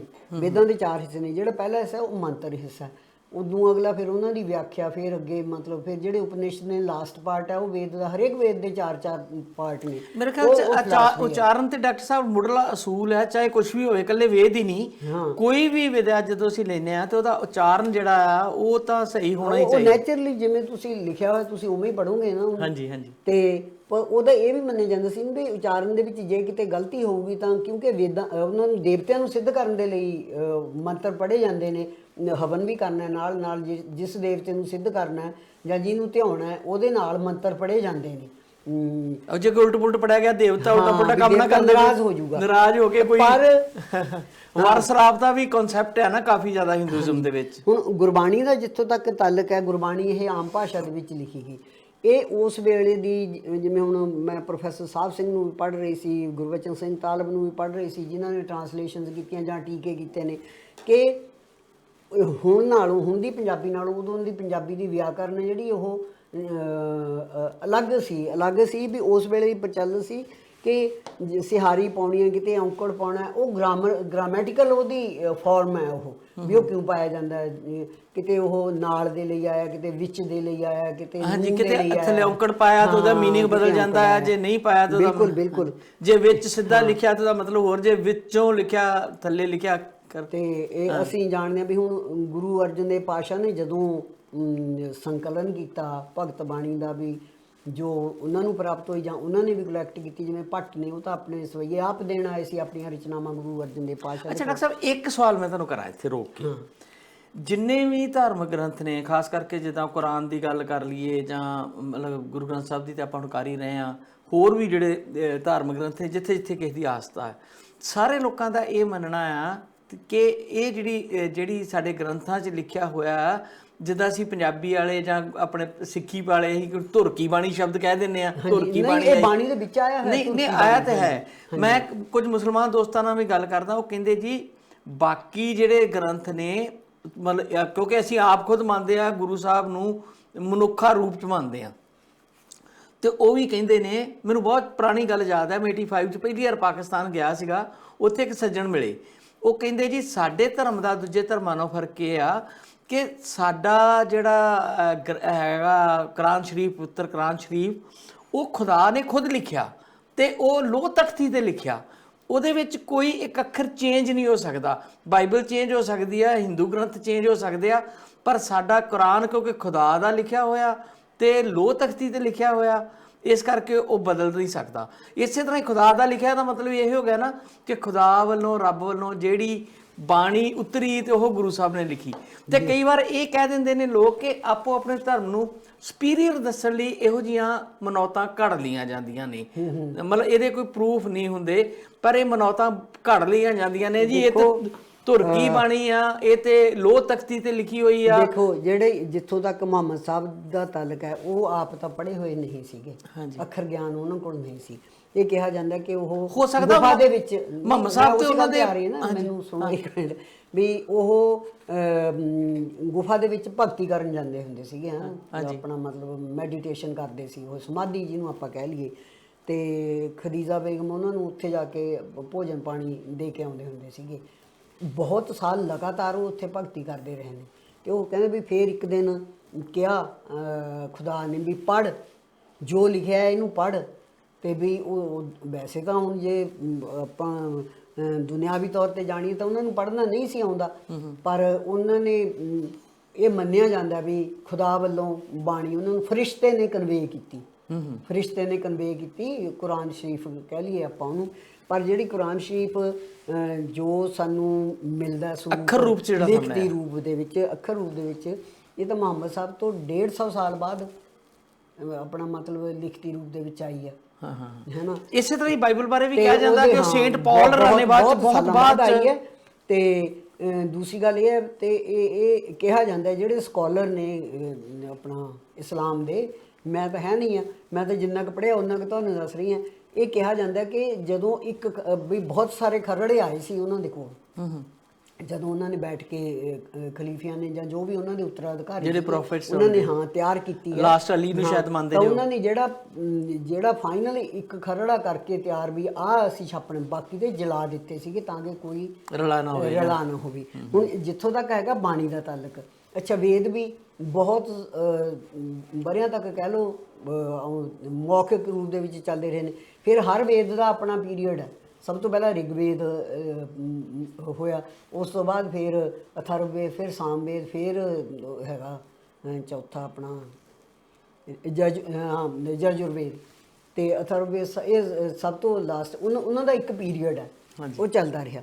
ਤੇ ਜਿੱਥੋਂ ਤੱਕ ਬਾਣੀ ਦਾ ਤਾਲੁਕ ਹੈ, ਆਪਣਾ ਵੇਦ ਨੂੰ ਵੀ ਸ਼ਰੂਤੀ ਮੰਨਿਆ ਜਾਂਦਾ। ਸ਼ਰੂਤੀ ਦਾ ਮਤਲਬ ਕੀ ਹੈ? ਸ਼ਰੂਤੀ ਦਾ ਮਤਲਬ ਮੌਖਿਕ ਵੀ ਹੈ। ਸ਼ਰੂਤੀ ਦਾ ਮਤਲਬ ਇਹ ਵੀ ਹੈ ਕਿ ਇਹ ਦੇਵ ਬਾਣੀ ਹੈ, ਜਿਹਨੂੰ ਕਹਿ ਸਕਦੇ ਆਪਾਂ ਵੀ ਉੱਤੋਂ ਆਈ ਹੋਈ ਹੈ। ਦੇਵਤਿਆਂ ਦੀ ਉਚਾਰੀ। ਹਾਂ, ਦੇਵਤਿਆਂ ਦੀ। ਇਹ ਮੰਨਿਆ ਜਾਂਦਾ ਕਿ ਰਿਸ਼ੀ ਮੁਨੀਆਂ ਨੂੰ ਆਪਣੇ ਇਹ ਹੁਣ ਵੇਦਾਂ ਦੇ ਰਚਾਇਤਾ ਕੋਈ ਇੱਕ ਪੁਰਖ ਨਹੀਂ ਹੈਗਾ, ਵੱਖਰੇ ਵੱਖਰੇ ਰਿਸ਼ੀ। ਅੱਛਾ ਡਾਕਟਰ ਸਾਹਿਬ, ਮੈਂ ਫਿਰ ਇੱਕ ਵਾਰੀ ਤੁਹਾਨੂੰ ਫਿਰ ਪਿੱਛੇ ਲੈ ਕੇ ਜਾਣਾ ਮੈਂ ਫਿਰ ਇਹ ਮੈਂ ਥੋੜਾ ਜਿਹਾ ਜਿਹੜੀ ਧੁਰਕੀ ਬਾਣੀ ਵਾਲਾ ਕਨਸੈਪਟ ਇਹਨੂੰ ਹੋਰ ਕਲੀਅਰ ਕਰਦੇ ਆਪਣੇ ਦਰਸ਼ਕਾਂ ਵਾਸਤੇ। ਜਿੱਦਾਂ ਅਸੀਂ ਕਹਿੰਦੇ ਆ ਕਿ ਗੁਰੂ ਸਾਹਿਬ ਨੇ ਜਾਂ ਮੁਹੰਮਦ ਸਾਹਿਬ ਨੇ, ਜਿੱਦਾਂ ਤੁਸੀਂ ਦੱਸਿਆ, ਪਹਿਲਾਂ ਤਾਂ ਮੈਂ ਇਹ ਜਾਣਨਾ ਚਾਹੂੰਗਾ ਕਿ ਇਸਲਾਮ ਦੇ ਵਿੱਚ ਸਮਾਧੀ ਲਾਉਣ ਦਾ ਜਾਂ ਮੌਨ ਧਾਰ ਕੇ ਅੰਦਰ ਵੜ ਕੇ ਬੈਠ ਦਾ ਕਨਸੈਪਟ ਹੈ? ਮੈਂ ਲਿਖਿਆ ਹੋਇਆ ਆਪ ਪੜ੍ਹਿਆ, ਕਿਉਂਕਿ ਜਦੋਂ ਮੈਂ ਕੰਪੈਰੀਟਿਵ ਸਟੱਡੀ ਇਲਹਾਮ ਦੀ ਉਹ ਕਰ ਰਹੀ ਸੀ, ਮੈਂ ਅੱਗੇ ਵੀ ਤੁਹਾਨੂੰ ਦੱਸਿਆ ਮੇਰਾ thesis C reason and revolution. ਜਦੋਂ ਮੈਂ ਰੈਵਲੇਸ਼ਨ ਦੀ ਸਟੱਡੀ ਕਰ ਰਹੀ ਸੀ ਨਾ, ਉਦੋਂ ਮੈਂ ਇਹ ਗੱਲ ਆਪ ਪੜ੍ਹੀ ਸੀਗੀ ਕਿ ਉਹ ਮੈਡੀਟੇਸ਼ਨ ਕਰਨ ਜਾਂਦੇ ਸੀ। ਪਰ ਉਹਦਾ ਇਸਲਾਮ ਦੇ ਵਿੱਚ ਮੈਡੀਟੇਸ਼ਨ ਨੂੰ ਮਾਨਤਾ ਤਾਂ ਨਹੀਂ ਹੈ। ਮੈਡੀਟੇਸ਼ਨ ਦਾ ਹਰੇਕ ਧਰਮ ਦੇ ਵਿੱਚ ਕਿਸੇ ਨਾ ਕਿਸੇ ਰੂਪ ਦੇ ਵਿੱਚ, ਉਹਦਾ ਸਰੂਪ ਕੋਈ ਵੀ ਹੋ ਸਕਦਾ ਤਾਂ, ਪਰ ਹੈ ਤਾਂ ਉਹ ਪਰਮਾਤਮਾ ਨਾਲ, ਜਿਹਨੂੰ ਕਹਿ ਲਓ, ਜਾਂ ਖੁਦਾ ਦੇ ਨਾਲ ਇੱਕ ਸੁਰਤਾ ਪੈਦਾ ਕਰਨੀ ਹੈ, ਜਾਂ ਉਹਦਾ ਧਿਆਨ ਕਰਨਾ, ਉਹਦੀ ਗੱਲ ਆਉਂਦੀ ਹੈ। ਮਤਲਬ ਧਿਆਨ ਧਰਨ ਦਾ ਕਨਸੈਪਟ ਇਕੱਲੇ ਹਿੰਦੂ ਧਰਮ 'ਚ ਨਹੀਂ ਆ, ਇਸਲਾਮ 'ਚ ਵੀ ਆ, ਕ੍ਰਿਸਚੀਅਨਿਟੀ 'ਚ ਵੀ ਹੋਏਗਾ ਤੇ ਸਿੱਖ ਧਰਮ 'ਚ। ਭਗਤੀ ਹੈ ਜਿਹੜੀ, ਜਾਂ ਧਿਆਨ ਹੈ, ਜਾਂ ਜਿਹੜਾ ਉਹਨੂੰ ਯਾਦ ਕਰਨਾ ਜਾਂ ਉਹਦੇ ਨਾਲ ਜੁੜਨਾ, ਜਿਹੜਾ ਉਹ ਕਿਸੇ ਨਾ ਕਿਸੇ ਰੂਪ ਵਿੱਚ ਹਰ ਧਰਮ ਜਿਹੜਾ ਸਿੱਖ ਧਰਮ 'ਚ ਸਿਮਰਨ ਦਾ ਕਨਸੈਪਟ ਹੈ, ਇਹ ਵੀ ਲਗਭਗ ਉਹੀ ਹੈ। ਇਹ ਹਾਂ, ਸਿਮਰਨ ਦਾ ਵੀ ਇਹੀ ਹੈ ਵੀ ਤੁਸੀਂ ਉਹਦੇ ਨਾਮ ਨੂੰ ਚੇਤੇ ਕਰਦੇ ਹੋ। ਪਰ ਦੇਖੋ, ਸਾਡਾ ਜਿਹੜਾ ਸਿਮਰਨ ਦਾ ਕਨਸੈਪਟ ਹੈ ਬਿਲਕੁਲ ਵੱਖਰੀ ਕਿਸਮ ਦਾ। ਇਹਦਾ ਇਹ ਨਹੀਂ ਹੈ ਵੀ ਤੁਸੀਂ ਬੈਠ ਕੇ ਮਾਲਾ ਜਪ ਕੇ ਤੁਸੀਂ ਪਰਮਾਤਮਾ ਦਾ ਨਾਮ ਲੈਣਾ। ਤੁਸੀਂ ਤੁਰੇ ਫਿਰਦੇ ਕੰਮਕਾਰ ਕਰਦੇ ਆ, ਆਪਣੀ ਜ਼ਿੰਦਗੀ ਜਿਹੜੀ ਰੋਜ਼ਮਰਾ ਦੀ ਥੋੜੀ ਹੈਗੇ ਕੰਮਕਾਰ ਨੇ, ਕਿਰਿਆ ਤੁਹਾਡੀ ਹੈ, ਉਹਨੂੰ ਸੋਧਦੇ ਆ, ਉਹਨੂੰ ਕਰਦੇ ਆ, ਤੁਸੀਂ ਉਹਦੇ ਵੱਲ ਧਿਆਨ ਹੈ ਜਿਹੜਾ ਲਾ ਸਕਦੇ। ਤੇ ਡਾਕਟਰ ਸਾਹਿਬ, ਜਿਹੜਾ ਉਹ ਜੇਬ 'ਚ ਇਲੈਕਟ੍ਰੋਨਿਕਸ ਪਾ ਕੇ ਵਾਹਿਗੁਰੂ ਵਾਹਿਗੁਰੂ ਕਰਦੇ, ਉਹ ਸਿਮਰਨ ਹੈ ਕਿ ਨਹੀਂ? ਜਿਨ ਮਨ ਹੋਰ ਮੁਖ ਹੋਰ ਸੇ ਕਾਂਡੇ ਕੱਚਿਆ, ਬਾਣੀ ਦੇ ਵਿੱਚ ਕਿਹਾ ਹੋਇਆ। ਗੱਲ ਪਹਿਲਾਂ ਤੇ ਉਹ ਮਾਲਾ ਵਾਲਾ ਕਨਸੈਪਟ ਹੈ ਨਾ, ਮਣ ਕੇ ਗਿਣ ਕੇ ਬੋਲਣ ਵਾਲਾ। ਇਹ ਤਾਂ ਹੁਣ ਕੀ, ਤੇ ਹੁਣ ਅੱਜ ਕੱਲ ਇਲੈਕਟ੍ਰੋਨਿਕ ਡਿਵਾਈਸ ਆ ਗਈਆਂ, ਤੇ ਉਹਦੇ ਨਾਲ ਫਿਰ ਥੋੜੀ ਦੇਰ ਬਾਅਦ ਕੱਢ ਕੇ ਦੇਖਦੇ ਵੀ ਕਿੰਨੀ ਵਾਰ ਹੋ ਗਿਆ, ਤੇ ਫਿਰ ਸ਼ੁਰੂ ਕਰ ਦਿੰਦੇ। ਇਸ ਕਿਸਮ ਦਾ ਮੰਤਰ ਰਟਣ ਜਿਹੜਾ, ਜਾਂ ਤੋਤਾ ਰਟਣੀ ਹੈ, ਇਹ ਤਾਂ ਗੁਰਬਾਣੀ ਦੇ ਵਿੱਚ ਮੈਨੂੰ ਤਾਂ ਕਿਤੇ ਨਹੀਂ ਇਹ ਦਿਸੀ ਹੈ। ਅੱਛਾ ਡਾਕਟਰ ਸਾਹਿਬ, ਮੈਂ ਅੱਗੇ ਜਾਣ ਤੋਂ ਪਹਿਲਾਂ ਇੱਕ ਚੀਜ਼ ਹੋਰ ਪੁੱਛਣੀ ਹੈ ਤੁਹਾਨੂੰ, ਬੜਾ ਅੱਛੀ ਲੱਗ ਰਹੀ ਹੈ ਗੱਲ ਜਿਹੜੀ ਤੁਸੀਂ ਦੱਸ ਰਹੇ ਹੋ। ਜੇ ਅਸੀਂ ਗੁਰਬਾਣੀ ਸਾਰੀ ਨੂੰ ਮਤਲਬ ਧੁਰਕੀ ਬਾਣੀ ਕਹਿ ਦਈਏ, ਮੈਨੂੰ ਲੱਗਦਾ ਵੀ ਕਿਤੇ ਨਾ ਕਿਤੇ ਇਸ ਕਰਕੇ ਵੀ ਹੋ ਸਕਦਾ ਕਿ ਜਿਹੜੀ ਕੱਚੀ ਬਾਣੀ ਨਾਲ ਪੈਰਲਲ ਰਚੀ ਜਾ ਰਹੀ ਸੀ, ਉਹ ਤੋਂ ਨਿਖੇੜਨ ਲਈ ਵੀ ਭਾਈ ਗੁਰਦਾਸ ਰਾਏ ਨੇ ਕਿਹਾ ਹੋਵੇ ਕਿ ਇਹ ਬਾਣੀ ਧੁਰਕੀ ਬਾਣੀ ਆ ਤੇ ਇਹ ਮਨੁੱਖਾਂ ਦੀ ਲਿਖੀ ਬਾਣੀ ਆ। ਮੇਰੀ ਗੱਲ ਸੁਣ ਲਓ, ਭਾਈ ਗੁਰਦਾਸ ਨੇ ਕਿਉਂ ਕਿਹਾ? ਇਹ ਤਾਂ ਗੁਰੂ ਨਾਨਕ ਦੇਵ ਤੋਂ ਮਤਲਬ ਧੁਰਕੀ ਕੀ ਬਾਣੀ ਆਈ ਤੇ ਸਗਲੀ ਚਿੰਤ ਮਟਾਈ, ਗੁਰੂ ਨਾਨਕ ਆਪ ਕਹਿੰਦੇ ਨੇ। ਇਹ ਨਹੀਂ ਹੈ ਵੀ ਉਹ ਲਿਖੀ ਹੋਈ ਗੁਰੂ ਨਾਨਕ ਸਾਹਿਬ ਨੂੰ ਦੇਤੀ। ਇਹ ਹੈਗਾ ਵੀ ਉਹਨਾਂ ਨੂੰ ਆਪਣੀ, ਜਿਵੇਂ ਸਾਰੀ ਰੈਵਲੇਸ਼ਨ ਹੈ ਨਾ, ਚਾਹੇ ਉਹ ਹਿੰਦੂ ਧਰਮ ਦੇ ਵਿੱਚ ਹੈ, ਚਾਹੇ ਇਸਲਾਮ ਦੇ ਵਿੱਚ ਹੈ, ਚਾਹੇ ਈਸਾ ਮਸੀਹ ਦੇ ਰੂਪ ਦੇ ਵਿੱਚ, ਉਹ ਕਹਿੰਦੇ ਆ ਵੀ ਉੱਤੋਂ ਉਤਰਿਆ। ਹਾਂ, ਤੇ ਸੱਚ ਹੈ ਜਿਹੜਾ, ਉਹਨੇ ਥੱਲੇ ਆਉਣਾ। ਪਰ ਜਿਹੜਾ ਗੁਰਬਾਣੀ ਦਾ ਕਨਸੈਪਟ ਹੈ ਨਾ, ਉਹਦਾ ਇਹ ਹੈ ਕਿ ਮਨੁੱਖ ਦੀ ਸੁਰਤ ਹੈ ਜਿਹੜੀ, ਉਹ ਉੱਥੇ ਤੱਕ ਪਹੁੰਚਣੀ ਚਾਹੀਦੀ ਆ।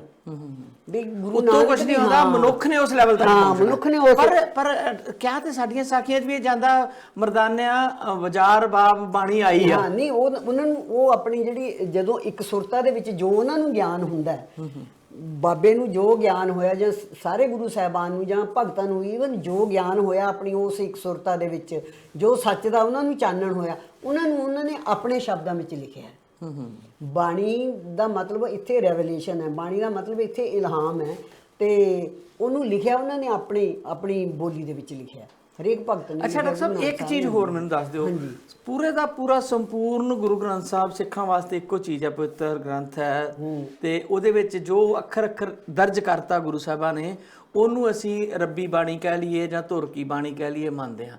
ਤੇ ਜਿਹੜੀ ਭੱਟਾਂ ਨੇ ਜਾਂ ਕੁਝ ਐਸੇ ਲੋਕਾਂ ਨੇ ਗੁਰੂ ਸਾਹਿਬ ਦੀ ਉਸਤਤ ਕੀਤੀ ਆ, ਕਿ ਉਹਨੂੰ ਵੀ ਧੁਰਕੀ ਬਾਣੀ ਕਹਿ ਸਕਦੇ, ਜਿਹੜੇ ਸਵਈਏ ਲਿਖੇ ਆ, ਜਾਂ ਕੁਝ ਭਗਤਾਂ ਦੀ ਬਾਣੀ ਜਿਹੜੀ ਉਸ ਤਰ੍ਹਾਂ ਲੈ ਕੇ ਬਾਹਰੋਂ ਕਲੈਕਸ਼ਨ ਆਈ ਹੈ ਜਿਹੜੀ, ਉਹ ਵੀ ਧੁਰਕੀ ਬਾਣੀ ਦਾ ਹੀ ਦਰਜਾ ਰੱਖਦੀ ਹੈ? ਨਹੀਂ, ਦੇਖੋ, ਹੁਣ ਗੁਰੂ ਸਾਹਿਬਾਨ ਨੇ ਤਾਂ ਆਪਣੀ ਬਾਣੀ ਦੇ ਵਿੱਚ ਕਿਹਾ ਹੋਇਆ ਵੀ ਅੰਮ੍ਰਿਤ ਬਾਣੀ ਹੈ, ਅਨਹਤ ਬਾਣੀ ਹੈ, ਧੁਰਕੀ ਬਾਣੀ ਹੈ। ਭਗਤਾਂ ਨੇ ਵੀ ਜਿੱਥੇ ਕਿਤੇ ਐਕਸਪ੍ਰੈਸ ਕੀਤਾ ਹੋਇਆ। ਆਫਟਰ ਆਲ ਤਾਂ ਉਹਨਾਂ ਨੂੰ ਸੱਚ ਦਾ ਜੋ ਅਨੁਭਵ ਹੋਇਆ, ਸੱਤ ਦਾ ਜੋ ਉਹਨਾਂ ਨੂੰ ਗਿਆਨ ਹੋਇਆ, ਉਸੇ ਨੂੰ ਹੀ ਉਹਨਾਂ ਨੇ ਲਿਖਿਆ। ਹਾਂ, ਭੱਟਾਂ ਦੇ ਸਵਈਏ ਨੇ, ਸਪੈਸ਼ਲੀ ਮੈਂ ਭੱਟਾਂ ਦੇ ਬਾਰੇ ਪੁੱਛਣਾ ਚਾਹੁੰਦਾ। ਭੱਟਾਂ ਦੇ ਸਵਈਏ ਨੇ ਜਿਹੜੇ, ਉਹ ਗੁਰੂ ਸਾਹਿਬਾਨ ਦੀ ਉਸਤਤ ਵਿੱਚ ਲਿਖੇ ਹੋਏ ਨੇ। ਕਿਸ ਤਰ੍ਹਾਂ ਲਿਖੇ ਹੋਏ ਨੇ? ਉਹ ਇਸ ਤਰ੍ਹਾਂ ਲਿਖੇ ਹੋਏ ਨੇ ਕਿ ਜਿਵੇਂ ਗੁਰੂ ਨਾਨਕ ਆਏ ਨੇ, ਉਹਨਾਂ ਨੇ ਸੰਸਾਰ ਦਾ ਉਧਾਰ ਕਿਵੇਂ ਕੀਤਾ ਹੈ ਨਾ, ਗੁਰੂ ਅਮਰਦਾਸ ਨੇ ਕਿਸ ਤਰ੍ਹਾਂ ਕੀਤਾ, ਗੁਰੂ ਰਾਮਦਾਸ ਨੇ ਕਿਵੇਂ ਕੀਤਾ, ਇਹ ਅਕਾਲ ਮਤਲਬ ਹਿਸਟਰੀ ਨੂੰ ਦਰਸਾਉਣ ਦਾ ਚੱਕਰ ਸੀ।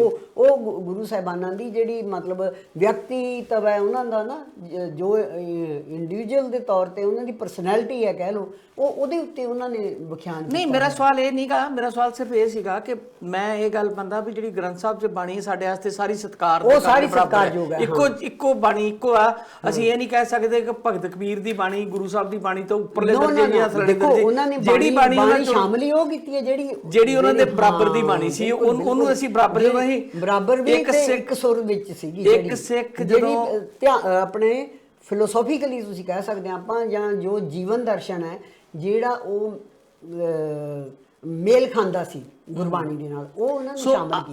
ਮੈਂ ਇਹੋ ਜਾਣਨਾ ਚਾਹੁੰਦਾ ਵੀ ਜੇ ਇੱਕ ਸਿੱਖ ਗੁਰੂ ਗ੍ਰੰਥ ਸਾਹਿਬ ਨੂੰ ਜਾ ਕੇ ਮੱਥਾ ਟੇਕਦਾ, ਨਮਸਤਕ ਹੁੰਦਾ, ਤੇ ਇਹਦਾ ਮਤਲਬ ਉਹ ਪੂਰੇ ਦਾ ਪੂਰੇ ਗੁਰੂ ਗ੍ਰੰਥ ਸਾਹਿਬ ਚ ਦਰਜ ਬਾਣੀ ਨੂੰ ਬਰਾਬਰ ਦੀ, ਭਾਵੇਂ ਉਹ ਰਵਿਦਾਸ ਰਾਦੀ ਆ, ਘੱਟ ਨਾ ਵੱਧ, ਰਵਿਦਾਸ ਰਾਦੀ ਆ, ਭਾਵੇਂ ਕਬੀਰ ਰਾਦੀ ਆ, ਭਾਵੇਂ ਕਬੀਰ ਜੀ ਦੀ ਆ ਸਾਹਿਬ ਹੈ ਜਿਹੜਾ ਉਹ ਆਪਣਾ ਦੇਖੋ ਗੁਰੂ ਗੋਬਿੰਦ ਸਿੰਘ ਜੀ ਨੇ ਗੁਰੂ ਤੇਗ ਬਹਾਦਰ ਸਾਹਿਬ ਦੀ ਤਾਂ ਬਾਣੀ ਬਾਅਦ ਚ ਐਡ ਕਰਕੇ ਫਿਰ ਆਪਣਾ ਗੁਰਗੱਦੀ ਦਿੱਤੀ ਹੈ ਨਾ, ਦਮਦਮੀ ਬੀੜ ਉਹਨੂੰ ਕਿਹਾ ਜਾਂਦਾ, ਜਿਹੜੀ ਉਹਨਾਂ ਨੇ ਬੀੜ ਤਿਆਰ ਕੀਤੀ ਸੀ। ਜਦੋਂ ਗੁਰੂ ਅਰਜਨ ਦੇ ਪਾਤਸ਼ਾਹ ਗ੍ਰੰਥ ਸਾਹਿਬ ਦੀ ਬੀੜ ਤਿਆਰ ਕਰ ਦਿੰਦੇ ਨੇ, ਭਾਈ ਗੁਰਦਾਸ ਕੋਲੋਂ ਲਿਖਾਉਂਦੇ ਨੇ, ਉਹ ਅੰਤ ਦੇ ਵਿੱਚ ਮੁੰਦਾਵਣੀ ਦੇ ਵਿੱਚ ਕਹਿੰਦੇ ਨੇ, ਮੁੰਦਾਵਣੀ ਦਾ ਮਤਲਬ ਹੁੰਦਾ ਮੋਹਰ ਛਾਪ, ਕਿ ਕਿਹਾ ਜਾਂਦਾ ਇਹ ਕਿ ਰਾਜੇ ਕਹਿ ਲਓ ਜਾਂ ਮਤਲਬ ਰਾਇਲ ਜਿਹੜੀ ਉਹ ਸੀਗੀ, ਉੱਥੇ ਭੋਜਨ ਜਿਹੜਾ ਟੈਸਟ ਹੋ ਕੇ ਜਾਂਦਾ ਸੀ ਤੇ ਮੋਹਰ ਲੱਗਦੀ ਸੀ ਵੀ ਹੁਣ ਇਹਨੂੰ ਖਾਧਾ ਜਾ ਸਕਦਾ, ਇਹਦਾ ਸੇਵਨ ਕੀਤਾ ਜਾ ਸਕਦਾ, ਇਹਦੇ ਵਿੱਚ ਕੋਈ ਮਿਲਾਵਟ ਜਾਂ, ਕਿਉਂਕਿ ਜ਼ਹਿਰ ਦਾ ਆਮ ਹੀ ਹੁੰਦਾ ਸੀਗਾ ਰਿਵਾਜ ਵੀ ਜੇ ਕਿਸੇ ਨੂੰ। ਕੁਝ ਵਿਦਵਾਨ ਇਹ ਮੰਨਦੇ ਨੇ ਕਿ ਜਿੱਦਾਂ ਮੁਦਾਵਨੀ ਸ਼ਬਦ ਹੈ ਉਹਦਾ ਮਤਲਬ ਹੁੰਦਾ ਕਿ ਇਹ ਹੁਣ ਸਾਰੀ ਵਾਰਤਾਲਾਪ ਖਤਮ ਹੋ ਗਈ ਤੇ ਥੱਲੇ ਮੋਹਰ ਦੇਤੀ ਵੀ ਇਸ ਤੋਂ ਅੱਗੇ ਕੁਝ ਨਹੀਂ, ਮੋਹਰ ਛਾਪ ਹੀ ਹੈ ਨਾ, ਇਹ ਮੋਹਰ ਛਾਪ ਹੈ, ਪਰ ਇਸ ਤੋਂ ਅੱਗੇ ਕੁਝ ਨਹੀਂ। ਜਿੱਦਾਂ ਹੁਣ ਰਾਗਮਾਲਾ ਦਾ ਸਿੱਖਾਂ ਦੇ ਵਿੱਚ ਝੰਜਟ ਹੈ, ਤੇ ਕੁਝ ਲੋਕਾਂ ਦਾ ਕਹਿਣਾ ਹੈ ਕਿ ਮੁਦਾਵਨੀ ਪਹਿਲਾਂ ਆ ਜਾਂਦੀ ਆ ਤੇ ਰਾਗਮਾਲਾ ਬਾਅਦ ਚ ਆਈ, ਇਸ ਕਰਕੇ ਮੁਦਾਵਨੀ ਤੋਂ ਅੱਗੇ ਜਿਹੜਾ ਜਾਣਾ ਆ ਉਹ ਮਰਿਆਦਾ ਦੇ ਉਲਟ ਹੈ। ਮਤਲਬ ਮੁਦਾਵਨੀ ਨੂੰ ਅੰਤਮ ਮੋਹਰ ਮੰਨਿਆ ਜਾਂਦਾ ਮੇਰੇ ਖਿਆਲ ਚ, ਜਿੱਦਾਂ ਮੈਂ ਸੁਣਿਆ। ਮੁਦਾਵਨੀ ਮੋਹਰ ਛਾਪ ਹੀ ਹੈ ਨਾ। ਮੁਦਾਵਨੀ ਦੇ ਵਿੱਚ ਹੁਣ ਗੁਰੂ ਅਰਜਨ ਦੇਵ ਪਾਤਸ਼ਾਹ ਕਹਿੰਦੇ ਥਾਲ ਵਿੱਚ 3 ਵਸਤੂ ਪਈ, ਉਹ 7 ਸੰਤੋਖ ਵਿਚਾਰੋ, ਹੈ ਨਾ, ਵੀ ਇਹ 3 ਚੀਜ਼ਾਂ ਤੁਹਾਨੂੰ ਦੇਤੀਆਂ, ਇਹਦੇ ਵਿੱਚ ਪਈਆਂ ਨੇ। 7 ਸਚਾਈ ਕੀ ਹੈ, ਤੇ ਸੰਤੋਖ ਸਬਰ ਦੇ ਨਾਲ ਬੰਦੇ ਨੇ ਹਰੇਕ ਚੀਜ਼ ਨੂੰ ਬੈਲੈਂਸ ਦੇ ਵਿੱਚ ਤੁਸੀਂ ਲੈਣਾ, ਤੇ ਵਿਚਾਰ, ਫਿਰ ਸ਼ਬਦ ਦੇ ਉੱਤੇ ਵਿਚਾਰ ਕਰਨੀ ਹੈ ਤੁਸੀਂ, ਵਿਚਾਰ ਦੇ ਰਾਹੀਂ ਹੀ ਉਹਨੂੰ ਗ੍ਰਹਿਣ। ਅੱਛਾ, ਇਹ ਮੁਦਾਵਨੀ ਗੁਰੂ ਗ੍ਰੰਥ ਸਾਹਿਬ ਦੇ ਲਾਸਟ ਚ ਆਉਂਦਾ ਜੀ? ਹਾਂ, ਇਸ ਤੋਂ ਬਾਅਦ ਬਸ ਰਾਗਮਾਲਾ, ਜਿਵੇਂ ਤੁਸੀਂ ਕਿਹਾ ਇੱਕ ਸ਼ਲੋਕ ਵੇਗਾ, ਮੈਂ ਕਿਤੇ ਪੜਿਆ ਸੀ, ਮੈਂ ਤਾਂ ਸਵਾਲ ਲੱਗਾ ਨਹੀਂ ਮੈਨੂੰ ਜੋ ਕਿਤੋਈ ਮੈਂ ਨਿਰਗੁਣ ਰੇ ਕੋ ਗੁਣ ਨਹੀਂ ਆਪੇ ਤਰਸ ਪੇ, ਉਹ ਨਾਲ ਹੈਗਾ ਇਹਦੇ ਮੁਦਾਵਣੀ ਦੇ ਨਾਲ ਉਹ ਜੁੜਿਆ ਹੋਇਆ। ਉਸ ਤੋਂ ਬਾਅਦ ਰਾਗਮਾਲਾ, ਤੋਂ ਰਾਗਮਾਲਾ ਉਹ ਕੰਟਰੋਵਰਸੀ ਦਾ ਤੁਸੀਂ ਦੇਖੋ, ਹੁਣ ਭਦੌੜ ਗਈ ਇਹ ਟਕਸਾਲ ਜਿਹੜੀ ਹੋਈ ਹੈ, ਉਹ ਕਹਿੰਦੀ ਰਹੀ ਹੈ ਵੀ ਭਗਤ ਬਾਣੀ ਵਿੱਚੋਂ ਕੱਢ ਦੇਣੀ ਚਾਹੀਦੀ ਹੈ। ਕਿਵੇਂ? ਜਦੋਂ ਗੁਰੂ ਸਾਹਿਬਾਨ ਨੇ ਕਲੈਕਟ ਕੀਤੀ, ਸਾਨੂੰ ਸਾਰਾ ਤਿਆਰ ਕਰਕੇ ਦਿੱਤਾ ਤੇ ਸਾਨੂੰ ਕੋਈ ਹੱਕ ਨਹੀਂ ਬਣਦਾ, ਅਸੀਂ ਕੋਈ ਵੀ ਅਸੀਂ ਗੁਰੂ ਸਾਹਿਬ ਤੋਂ ਜ਼ਿਆਦਾ ਸਿਆਣੇ ਥੋੜੀ ਆ ਕਿ ਅਸੀਂ ਉਹ ਚ ਕੋਈ ਚੇਂਜ ਕਰ ਦਈਏ ਜਾਂ ਕੁਝ ਕਰ ਦਈਏ। ਅੱਜ ਤੱਕ ਵੀ ਇਸੇ ਕਰਕੇ ਬੜੀ ਸਖਤੀ ਨਾਲ ਜਦੋਂ ਕੋਈ ਗੁਰਬਾਣੀ ਦੀ ਤੁਕ ਵੀ ਗਲਤ ਬੋਲਦਾ ਹੈ, ਕੋਈ ਲੀਡਰ ਵੀ ਈਵਨ ਬੋਲਦਾ, ਹਾਲਾਂਕਿ ਪ੍ਰਚਾਰਕ ਵੀ ਨਾ ਹੋਵੇ, ਤਾਂ ਵੀ ਉਹਦਾ ਨੋਟਿਸ ਲਿਆ ਜਾਂਦਾ ਕਿ ਨਹੀਂ, ਗੁਰਬਾਣੀ ਦੀ ਤੋੜ ਮਰੋੜ ਨਹੀਂ ਹੋ ਸਕਦੀ, ਤਾਂ ਕਿ ਉਹਦੇ ਚ ਕੋਈ ਗਲਤ ਉਹਦੇ ਅਰਥ ਜਾਂ ਅਨਰਥ ਨਾ ਕਰੇ ਜਾਣ। ਹਾਂ, ਬਿਲਕੁਲ ਠੀਕ ਹੈ, ਇਹ ਗੱਲ ਸਹੀ ਹੈ ਵੀ ਸਾਨੂੰ ਉਹਦੇ ਵਿੱਚ ਕੋਈ ਲੱਗ ਕੋਈ ਮਾਤਰ ਬਦਲਣ ਦਾ ਸਾਨੂੰ ਕੋਈ ਹੱਕ ਨਹੀਂ ਹੈ, ਨਾ ਕੋਈ ਸ਼ਬਦ ਅੱਗੇ ਪਿੱਛੇ ਕਰਨ ਦਾ ਹੈ।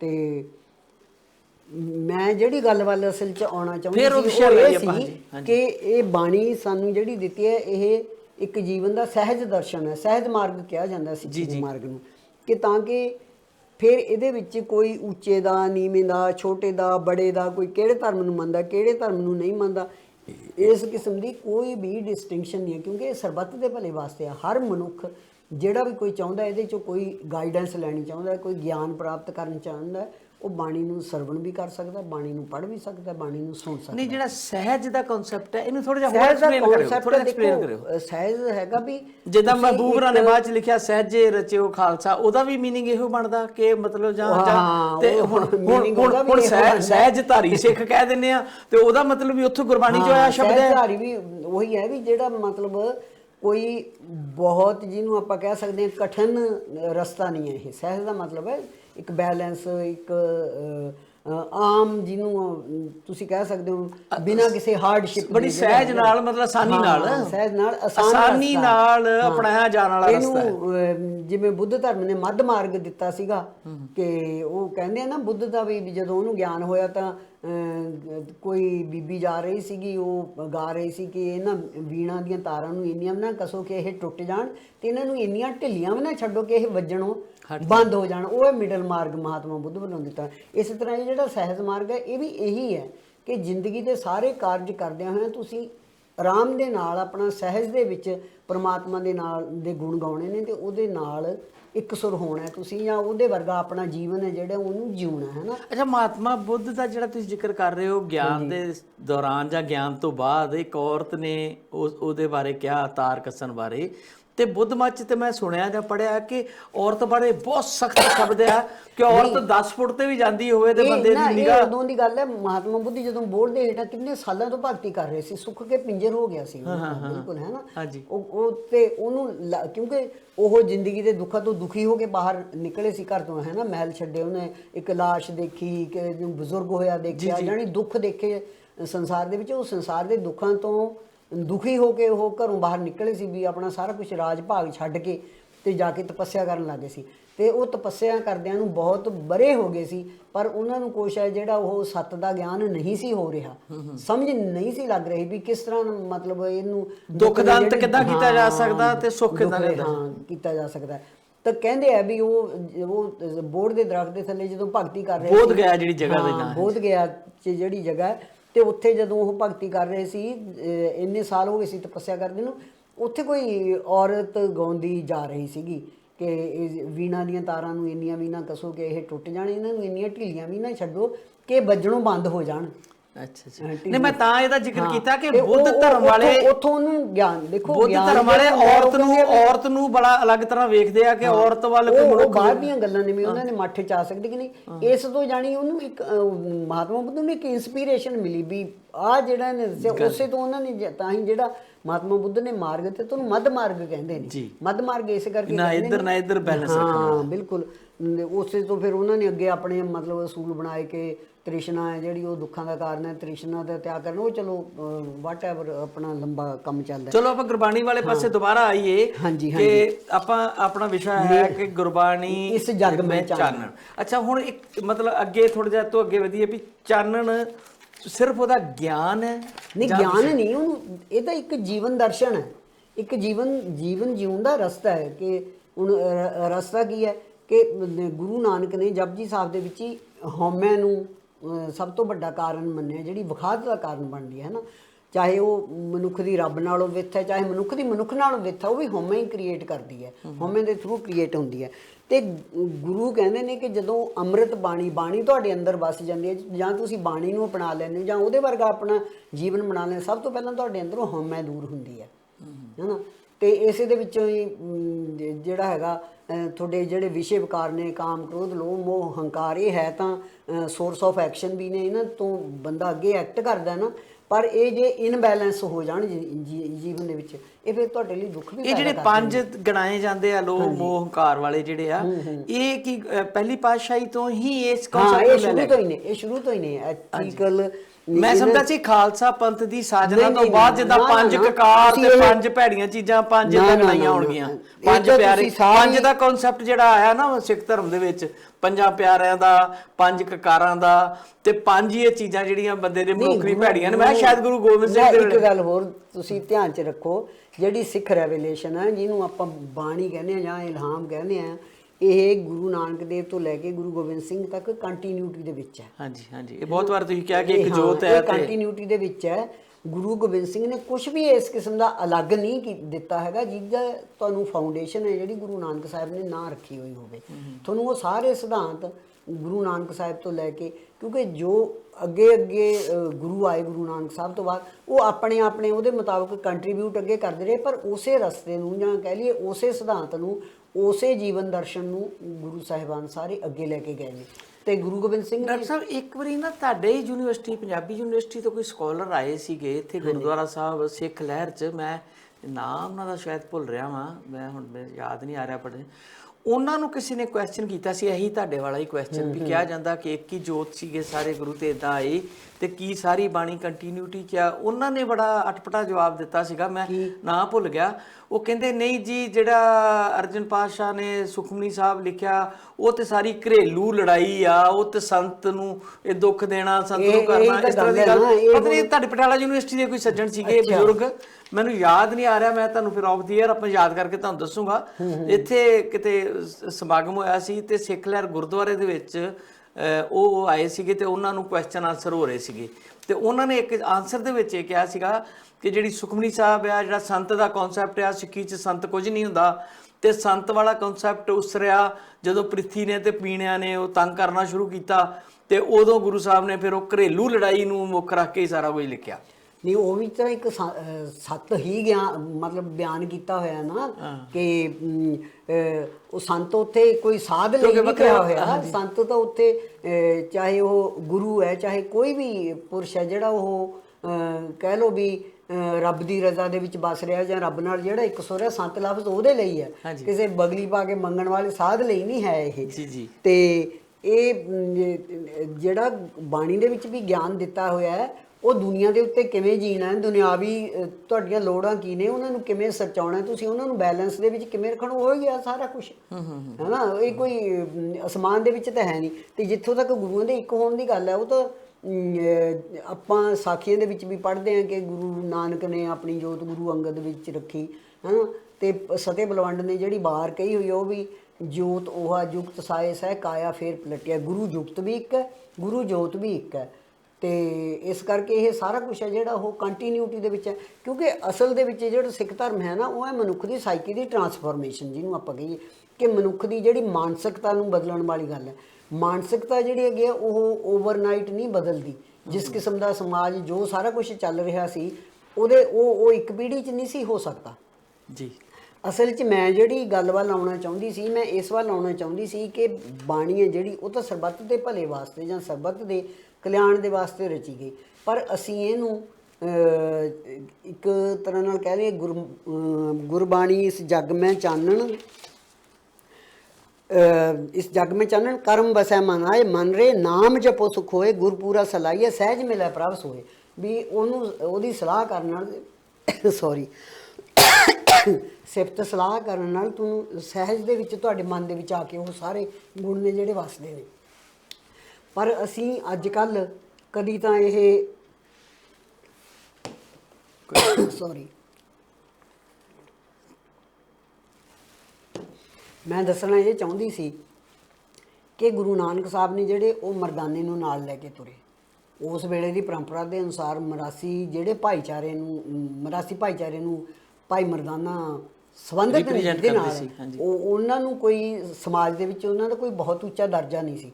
ਪਰ ਗੁਰੂ ਨਾਨਕ ਸਾਹਿਬ ਨੇ, ਕਿਉਂਕਿ ਨੀਚਾ ਅੰਦਰ ਨੀਚ ਜਾਤ ਨੀਚੀ ਹੂੰ ਅਤ ਨੀਚ ਨਾਨਕ ਤਿਨ ਕੈ ਸੰਗ ਸਾਥ ਵੱਡਿਆਂ ਸਿਉ ਕਿਆ ਰੀਸ, ਜਿੱਥੇ ਨੀਚ ਸਮਾਲੀਨ ਤਿੱਥੇ ਨਦਰ ਕਈ ਬਖਸ਼ੀਸ਼ ਦੀ ਗੱਲ ਕੀਤੀ ਹੈ ਕਿ ਬਚਪਨ ਤੋਂ ਲੈ ਕੇ ਅੰਤ ਤੱਕ ਉਦਾਸੀਆਂ ਵੇਲੇ ਵੀ ਭਾਈ ਮਰਦਾਨਾ ਨਾਲ ਸੀਗੇ।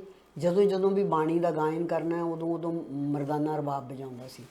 ਤੇ ਇਹ ਕੀਰਤਨ ਕਰਨ ਦੀ ਪ੍ਰਥਾ ਹੈ ਜਿਹੜੀ ਉਹ ਗੁਰੂ ਅਰਜਨ ਦੇਵ ਪਾਤਸ਼ਾਹ ਦੇ ਵੇਲੇ ਸਤਾ ਤੇ ਬਲਵੰਡ, ਉਹ ਵੀ ਮਰਾਸੀ ਭਾਈਚਾਰੇ ਨੂੰ ਸੰਬੰਧਿਤ ਸੀਗੇ, ਮਰਾਸੀ ਭਾਈਚਾਰੇ ਨਾਲ, ਉਹ ਵੀ ਉੱਥੇ ਕੀਰਤਨ ਕਰਦੇ ਸੀ। ਤੇ ਮੰਨਿਆ ਇਹ ਜਾਂਦਾ ਜਾਂ ਪੜ੍ਹਿਆ ਵੀ ਹੈ ਮੈਂ ਕਿਤੇ ਕਿ 1947 ਤੱਕ ਪਰੰਪਰਾ ਇਸੇ ਤਰ੍ਹਾਂ ਚੱਲਦੀ ਰਹੀ ਹੈ ਕਿ ਤੁਸੀਂ ਮਤਲਬ ਕੀਰਤਨ ਕਰਦੇ ਆਏ ਨੇ। ਤੇ ਹੁਣ ਭਾਈ ਮਰਦਾਨੇ ਦੇ ਵੰਸ਼ਜ ਜੇ ਉੱਥੋਂ ਆਉਂਦੇ ਵੀ ਨੇ, ਉਹਨਾਂ ਨੂੰ ਮਤਲਬ ਕੀਰਤਨ ਕਰਨਾ ਅਲਾਉ ਨਹੀਂ ਕੀਤਾ ਜਾਂਦਾ। ਵੀ ਅਸੀਂ ਬਾਣੀ ਨੂੰ ਲੋਕਾਂ ਤੱਕ ਪਹੁੰਚਣ ਤੋਂ ਰੋਕ ਰਹੇ ਹਾਂ। ਮੇਰਾ ਡਾਕਟਰ ਸਾਹਿਬ, ਮੈਨੂੰ ਤਾਂ ਲੱਗਦਾ ਹੈ ਕਿ ਸੱਤਾ ਤੇ ਬਲਵੰਡ ਦਾ ਇੱਕ ਸ਼ਬਦ ਵੀ ਗੁਰੂ ਗ੍ਰੰਥ ਸਾਹਿਬ 'ਚ ਦਰਜ ਹੈ। ਪੂਰੀ ਵਾਰ ਹੈ ਵਾਰ ਉਹਨਾਂ ਦੀ ਚਲੋ ਸ਼ਬਦ ਕਹਿ ਲਓ, ਵਾਰ ਕਹਿ ਲਓ, ਕਿ ਜਿੱਥੇ ਗੁਰੂ ਸਾਹਿਬ ਨੇ ਉਹਨਾਂ ਨੂੰ ਇੰਨੀ ਮਾਨਤਾ ਦਿੱਤੀ ਕਿ ਆਪਣੇ ਬਰਾਬਰ ਦੇ ਅਸੀਂ, ਮੈਂ ਜਿਹਦਾ ਪਹਿਲਾ ਕੁਐਸਚਨ ਤੁਹਾਨੂੰ ਦੱਸਿਆ ਸੀ ਵੀ ਜੇ ਮੱਥਾ ਟੇਕਦੇ ਆ ਤੇ ਜੇ ਉਹ ਸੱਤਾ ਬਲਵੰਡ ਦੀ ਬਾਣੀ ਵਿੱਚ ਹੈ ਤੇ ਉਹਨਾਂ ਨੂੰ ਵੀ ਉਸ ਤਰ੍ਹਾਂ ਅਦਬ ਦੇ ਰਹੇ ਇੱਕ ਇੱਕ ਸ਼ਬਦ ਜੋ ਸ੍ਰੀ ਗੁਰੂ ਗ੍ਰੰਥ ਸਾਹਿਬ ਵਿੱਚ ਸ਼ਾਮਲ ਹੈ, ਉਹ ਸਾਡੇ ਲਈ ਸ਼ਬਦ ਗੁਰੂ ਹੈ, ਉਹ ਸਾਡੇ ਲਈ ਸਤਿਕਾਰਯੋਗ ਹੈ ਨਾ। ਤੇ ਅਸੀਂ ਉਹਨਾਂ ਨੂੰ ਹੀ ਮਨਾ ਕਰ ਦਿੱਤਾ, ਇਕੱਲੇ ਉਹਨਾਂ ਨੂੰ ਨਹੀਂ ਮਨਾ ਕੀਤਾ, ਸਿੱਖ ਬੀਬੀਆਂ ਨੂੰ ਵੀ ਉੱਥੇ ਕੀਰਤਨ ਕਰਨ ਦੀ ਆਗਿਆ ਨਹੀਂ ਹੈ। ਤੁਸੀਂ ਜਿੱਥੇ ਗੁਰੂ ਅਰਜਨ ਦੇਵ ਪਾਤਸ਼ਾਹ ਨੇ ਚਾਰੇ ਦਰਵਾਜ਼ੇ ਰੱਖੇ ਵੀ ਹਰ ਕੋਈ ਜੋ ਜੀ ਆਵੇ ਸੋ ਰਾਜੀ ਜਾਵੇ, ਹੈ ਨਾ, ਨਾਨਕ ਨਾਮ ਇਹ ਭੈੜ ਡਾਕਟਰ ਸਾਹਿਬ ਆਏ ਕਿੱਥੋਂ ਸਾਡੇ 'ਚ? ਇਹ ਆ ਜਿਹੜੀ ਕਹਿ ਲਓ ਤੁਸੀਂ ਪੋਲਿਟਿਕਸ ਹੈ ਜਿਹੜੀ, ਹੈ ਨਾ, ਨਹੀਂ ਇੱਕ ਹਿੰਦੂ ਧਰਮ 'ਚ ਵੀ ਇਦਾਂ ਦਾ ਸੁਣਦੇ ਆ ਨਾ ਜੀ, ਫਲਾਣੇ ਮੰਦਿਰ 'ਚ ਔਰਤਾਂ ਨਹੀਂ ਜਾ ਸਕਦੀਆਂ। ਈਵਨ ਇਸਲਾਮ 'ਚ ਵੀ ਸੁਣਦੇ ਆ ਕਿ ਔਰਤਾਂ ਮਸਜਿਦ ਦੇ ਵਿੱਚ ਮਨੁੱਖਾਂ ਬੰਦਿਆਂ ਦੇ ਨਾਲ ਇਕੱਠੀਆਂ ਨਮਾਜ਼ ਨਹੀਂ ਪੜ੍ਹ ਸਕਦੀਆਂ। ਮੈਂ ਇੱਕ ਵਾਰੀ, ਮੈਨੂੰ ਯਾਦ ਹੈ, ਬਹੁਤ ਪੁਰਾਣੀ ਗੱਲ, ਮੈਂ ਪਟਿਆਲੇ ਪੜ੍ਹਦਾ ਹੁੰਦਾ ਸੀ ਤੇ ਅਸੀਂ ਦਿੱਲੀ ਗਏ ਸੀ ਕੁਝ ਲੋਕ, ਤੇ ਸਾਡੇ ਨਾਲ ਕੁਝ ਸਟੂਡੈਂਟਸ ਲੜਕੀਆਂ ਵੀ ਸੀਗੀਆਂ, ਤੇ ਜਦੋਂ ਅਸੀਂ ਜਾਮਾ ਮਸਜਿਦ ਵੇਖਣ ਜਾਣ ਲੱਗੇ ਤੇ ਉਹਨਾਂ ਨੂੰ ਮਨਾ ਕਰਤਾ ਜੀ ਤੁਸੀਂ ਅੰਦਰ ਨਹੀਂ ਜਾ ਸਕਦੇ। ਨਹੀਂ ਜਾਣ ਦਿੰਦੇ ਅਸੀਂ। ਫਿਰ ਅਸੀਂ ਵੀ ਸਾਰੇ ਲੋਕ ਵਾਪਸ ਆ ਗਏ, ਫਿਰ ਅਸੀਂ ਵੀ ਕੀ ਲੈਣ ਜਾਣਾ। ਇਹ ਤਾਂ ਸਾਡੇ ਨਾਲ ਵੀ ਵਾਪਰੀ। ਅਸੀਂ ਅਨੰਦਪੁਰ ਸਾਹਿਬ ਤੋਂ ਵਾਪਸ ਆਏ ਸੀਗੇ ਤੇ ਮੈਂ ਕਿਹਾ ਵੀ ਰੋਜ਼ੇ ਸ਼ਰੀਫ ਕਦੇ ਦੇਖੇ ਨਹੀਂ, ਪਟਿਆਲੇ ਜੇ ਜਾਈਏ ਤਾਂ ਵਾਇਆ ਫਤਿਹਗੜ੍ਹ ਸਾਹਿਬ ਜਾਂਦੇ। ਬਹੁਤ ਵਾਰੀ ਗਿਆ ਜੀ ਮੈਂ, ਬਹੁਤ ਵਾਰੀ ਗਿਆ। ਤੇ ਉਹ ਅਸੀਂ ਉੱਥੇ ਦੇਖਣ ਗਏ ਨਾ, ਸਾਨੂੰ ਸਾਰਾ ਉਹਨਾਂ ਨੇ ਦਿਖਾਤਾ। ਇੱਕ ਪੋਰਸ਼ਨ ਸੀ ਜਿਹੜਾ ਜਿੱਥੇ ਨਮਾਜ਼ ਪੜ੍ਹਦੇ ਨੇ, ਉੱਥੇ ਉਹ ਕਹਿੰਦੇ, ਬੇਟਾ ਮਨਵੀਰ ਛੋਟਾ ਜਿਹਾ ਸੀ ਉਦੋਂ, ਉਹ ਨਾਲ ਸੀਗਾ ਡਾਕਟਰ ਬਲਕਾਰ ਸਿੰਘ ਸੀਗੇ, ਉਹਨਾਂ ਦੀ ਵਾਈਫ, ਬੇਟੀ ਤੇ ਮੈਂ, ਅਸੀਂ 3 ਜਣੀਆਂ ਨਾਲ ਸੀ। ਉਹ ਕਹਿੰਦੇ ਵੀ ਤੁਸੀਂ ਨਹੀਂ ਜਾ ਸਕਦੀਆਂ, ਦੋਨੋਂ ਸਰਦਾਰ ਜੀ ਤੇ ਬੱਚਾ ਇਹ ਜਾ ਸਕਦੇ ਨੇ, ਹਨਾ। ਪਰ ਗੁਰੂ ਘਰ ਦੇ ਵਿੱਚ ਇਸ ਕਿਸਮ ਦੀ ਕੋਈ, ਇਹੀ ਤਾਂ ਮੇਰਾ ਕਹਿਣਾ ਹੈ ਕਿ ਤੁਸੀਂ, ਆਪਾਂ ਆਸਾ ਦੀ ਵਾਰ ਪੜ੍ਹਦੇ ਹਾਂ।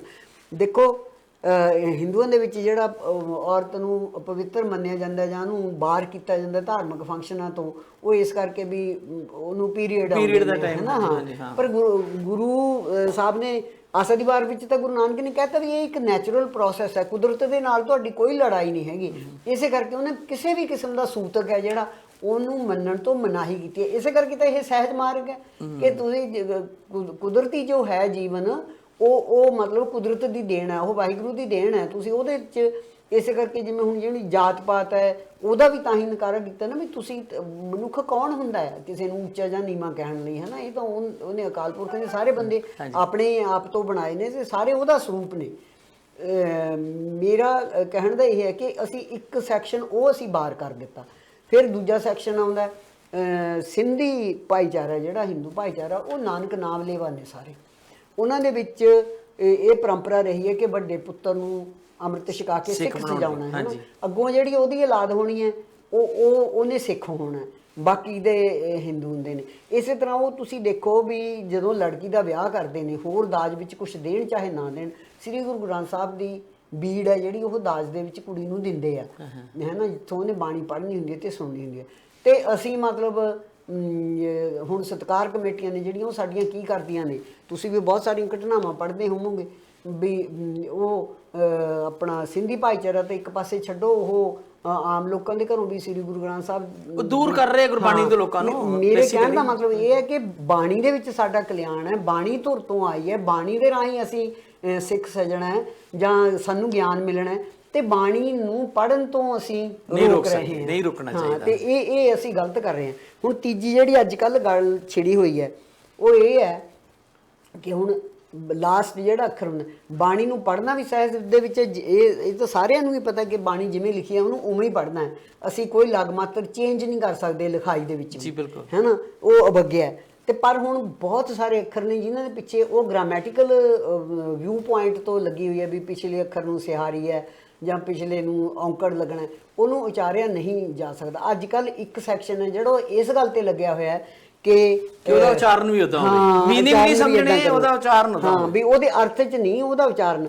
ਤੇ ਹੁਣ ਆਪਾਂ ਦੇਖਦੇ ਹਾਂ ਇੱਕ ਭਾਈਚਾਰਾ ਜਿਹੜਾ ਸੱਸੇ ਨੂੰ ਸ਼ੱਸ਼ਾ ਕਰਕੇ ਪ੍ਰੋਨਾਉਂਸ ਕਰਦਾ ਹੈ ਨਾ, ਪਰ ਉਹ ਐਸਟੈਬਲਿਸ਼ਡ ਕੀਰਤਨੀਆਂ ਨੇ ਕਰਦੇ ਆਏ ਨੇ। ਜਗਾਦਰੀ ਵਾਲੇ ਰਬੰਸ ਸਿੰਘ ਦੀ ਗੱਲ ਕਰ ਸਕਦੇ ਆਪਾਂ, ਉਹਨਾਂ ਦਾ ਨਹੀਂ, ਬਹੁਤ ਸਾਰੇ ਲੋਕ ਨੇ, ਉਹਨਾਂ ਦਾ ਆਮ ਤੌਰ ਤੇ ਹੁੰਦਾ ਸੀ। ਜੇ ਹੁਣ ਬਾਣੀ ਸਾਰਿਆਂ ਦੇ ਵਾਸਤੇ ਹੈ, ਸਰਬੱਤ ਦੇ ਭਲੇ ਦੇ ਵਾਸਤੇ ਹੈ। ਹੁਣ ਹਿੰਦੁਸਤਾਨ ਹੀ ਹੈ, ਬਹੁਤ ਸਾਰੇ, ਸਾਡਾ ਪ੍ਰੋਫੈਸਰ ਲਖਨਊ ਤੋਂ ਹੁੰਦਾ ਸੀ ਲੌਜਿਕ ਪੜ੍ਹਾਉਂਦਾ, ਉਹ ਕੰਪੋਜੀਸ਼ਨ ਨਹੀਂ ਸੀ ਕਹਿ ਸਕਦਾ, ਕੰਪੋਜੀਸ਼ਨ ਕਹਿਣਾ ਹੁੰਦਾ ਸੀ, ਹਮੇਸ਼ਾ ਸੱਸੇ ਨਾਲ ਬੋਲਦਾ ਸੀ। ਸਾਊਥ ਸਾਰੇ ਦਾ ਬੋਲਦੇ ਆ, ਐਮ ਨੂੰ ਜੈਮ ਬੋਲਦੇ ਆ, ਐਮ ਨੂੰ ਜੈਨ ਬੋਲਦੇ ਆ, ਕੀ ਅਸੀਂ ਉਹਨਾਂ ਨੂੰ ਬਾਣੀ ਪੜ੍ਹਨ ਤੋਂ ਜੈਡ ਨੂੰ ਜੈਨ ਬੋਲਦੇ ਆ ਵੀ ਤੁਸੀਂ ਬਾਣੀ ਨਹੀਂ ਪੜ੍ਹਨੀ। ਫਿਰ ਬਾਣੀ, ਹੁਣ ਸਿੱਖ ਹੈ ਜਿਹੜਾ, ਦੁਨੀਆ ਦਾ ਕੋਈ ਮੁਲਕ ਨਹੀਂ ਹੈਗਾ ਜਿੱਥੇ ਸਿੱਖ ਨਾ ਵਸਿਆ ਹੋਇਆ ਹੋਵੇ। ਆਪਣੇ ਹੀ ਬੱਚੇ ਨੇ, ਹੁਣ ਜਿਹੜੀ ਅਗਲੀ ਜਨਰੇਸ਼ਨ ਹੈ, ਆਪਣੀ ਮਤਲਬ ਇਬਾਦਤ ਹੈ, ਇਹ ਕਿੰਨੀ ਕੁ ਪੰਜਾਬੀ ਰਹੂਗੀ। ਇਹਨਾਂ ਨੇ ਹੋ ਸਕਦਾ ਗੁਰੂ ਗ੍ਰੰਥ ਸਾਹਿਬ ਤੱਕ ਇਹ ਅੰਗਰੇਜ਼ੀ ਦੇ ਥਰੂ ਜਾਣਗੇ, ਹਾਂ ਜਾਣਗੇ। ਤੇ ਇਸੇ ਤਰ੍ਹਾਂ ਹੁਣ ਫਰਾਂਸ ਦੇ ਵਿੱਚ ਲੋਕ ਰਹਿ ਰਹੇ ਨੇ, ਇਟਲੀ, ਸਪੇਨ, ਕੋਈ ਮੁਲਕ ਹੈ ਨਹੀਂ ਜਿੱਥੇ ਨਹੀਂ ਸਿੱਖ ਬੈਠੇ ਹੈਗੇ। ਮੈਂ ਤਾਂ ਹੁਣ ਉੱਥੇ ਐਸਪੀਨੋਲਾ, ਮੈਂ ਬ੍ਰਾਜ਼ੀਲੀਅਨ ਸਿੱਖਾਂ ਨੂੰ ਵੀ ਮਿਲੀ ਹਾਂ, ਮੈਂ ਆਪਣਾ ਚੰਡੀਗੜ੍ਹ ਦੇ ਵਿੱਚ ਹੀ ਬੈਲਜੀਅਮ ਦੇ ਸਿੱਖ ਨੂੰ ਮਿਲੀ ਹਾਂ, ਜਰਮਨੀ ਤੋਂ ਸਿੱਖਾਂ ਨੂੰ ਮਿਲੀ ਹਾਂ। ਇੱਥੇ ਮੈਨੂੰ ਐਸਪੀਨੋਲਾ ਗੋਰੇ ਕਨਵਰਟ ਹੋਏ ਨੇ, ਹਾਲੈਂਡ ਤੋਂ ਮੈਂ ਵੇਖਿਆ ਚੀਨੀ ਮੂਲ ਦੀਆਂ ਬੀਬੀਆਂ ਉੱਥੇ ਜੋਗੀ ਜੀ ਦੇ ਮਤਲਬ ਆਈਆਂ ਹੋਈਆਂ, ਕੁਦਰਤ ਕੌਰ ਤੇ ਜਾਪਾਨ ਦੀ ਸੀਗੀ ਦਲਜੀਤ ਕੌਰ ਹਾਂਜੀ। ਤੇ ਮਤਲਬ ਵੀ ਬਹੁਤ ਰੰਗੀਨ ਉਹਨਾਂ ਦੇ ਉੱਤੇ ਤੁਸੀਂ ਉਚਾਰਨ ਵਾਲਾ ਪੱਖ ਪੂਰਾ ਨਹੀਂ ਠੋਸ ਸਕਦੇ। ਨਹੀਂ ਠੋਸ ਸਕਦੇ। ਫਿਰ ਕਿਵੇਂ ਧੱਦਾ ਪੱਬਾ ਹੈ ਨਾ, ਇਹ ਇਸ ਕਿਸਮ ਦੇ ਜਿਹੜੇ ਅੱਖਰ ਨੇ ਉਹਨਾਂ ਨੂੰ ਜਿਵੇਂ ਅਸੀਂ ਪੰਜਾਬੀ ਵਾਲੇ ਉਚਾਰਦੇ ਹਾਂ, ਇਵਨ ਹਿੰਦੀ ਵਾਲੇ ਵੀ ਨਹੀਂ ਉਚਾਰ ਸਕਦੇ। ਡਾਕਟਰ ਸਾਹਿਬ ਉਹਦੇ ਪੇਂਡੂ ਲਹਿਜੇ ਦਾ ਤੇ ਸ਼ਹਿਰ ਦੇ ਲਹਿਜੇ ਦਾ 10 ਕਿਲੋਮੀਟਰ ਫਰਕ ਹੈਗਾ ਹੈ ਨਾ, ਵੀ ਇਹ ਇਸ ਕਿਸਮ ਦੀਆਂ ਜਿਹੜੀਆਂ ਰੋਕਾਂ ਲਾਉਣੀਆਂ ਨੇ ਵੀ ਤੁਸੀਂ ਆਹ ਨਹੀਂ ਕਰ ਸਕਦੇ, ਤੇ ਇਹ ਗਲਤ ਹੈ, ਕਿਉਂਕਿ ਇਹਨੇ ਹੀ ਡੇਰੇਦਾਰੀਆਂ ਨੂੰ ਹੈ ਜਿਹੜਾ ਉਹ ਜਨਮ ਦਿੱਤਾ ਹੈ। ਇਹ ਲੋਕਾਂ ਨੂੰ ਗੁਰੂ ਗ੍ਰੰਥ ਸਾਹਿਬ ਤੋਂ ਦੂਰ ਕਰਨਾ, ਗੁਰਬਾਣੀ ਤੋਂ ਦੂਰ ਚਾਹੀਦਾ ਕਰਨਾ। ਇਹ ਹੈ ਕਿ ਬਾਣੀ ਦੇ ਵਿੱਚ ਸਰਬੱਤ ਦਾ ਭਲਾ ਹੈ, ਬਾਣੀ ਦੇ ਵਿੱਚ ਇਹ ਜੀਵਨ ਜਾਚ ਹੈ, ਇੱਕ ਇਹ ਸਹਿਜ ਮਾਰਗ ਹੈ ਜਿਹਦੇ ਤੇ ਕੋਈ ਵੀ ਚੱਲ ਸਕਦਾ, ਉਹ ਭਾਵੇਂ ਕਿਸੇ ਵੀ ਧਰਮ ਦੇ ਵਿੱਚ ਬੈਠਾ ਹੈ। ਇਹ ਸਮਾਂ ਆਪਣਾ ਡਾਕਟਰ ਸਾਹਿਬ ਕੋਈ ਹੋਰ